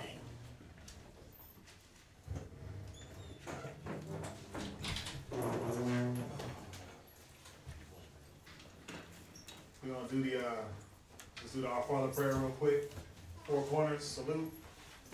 Get this guy's shoes on the right feet. Noah part 2. Bah! I don't understand what it is with boys.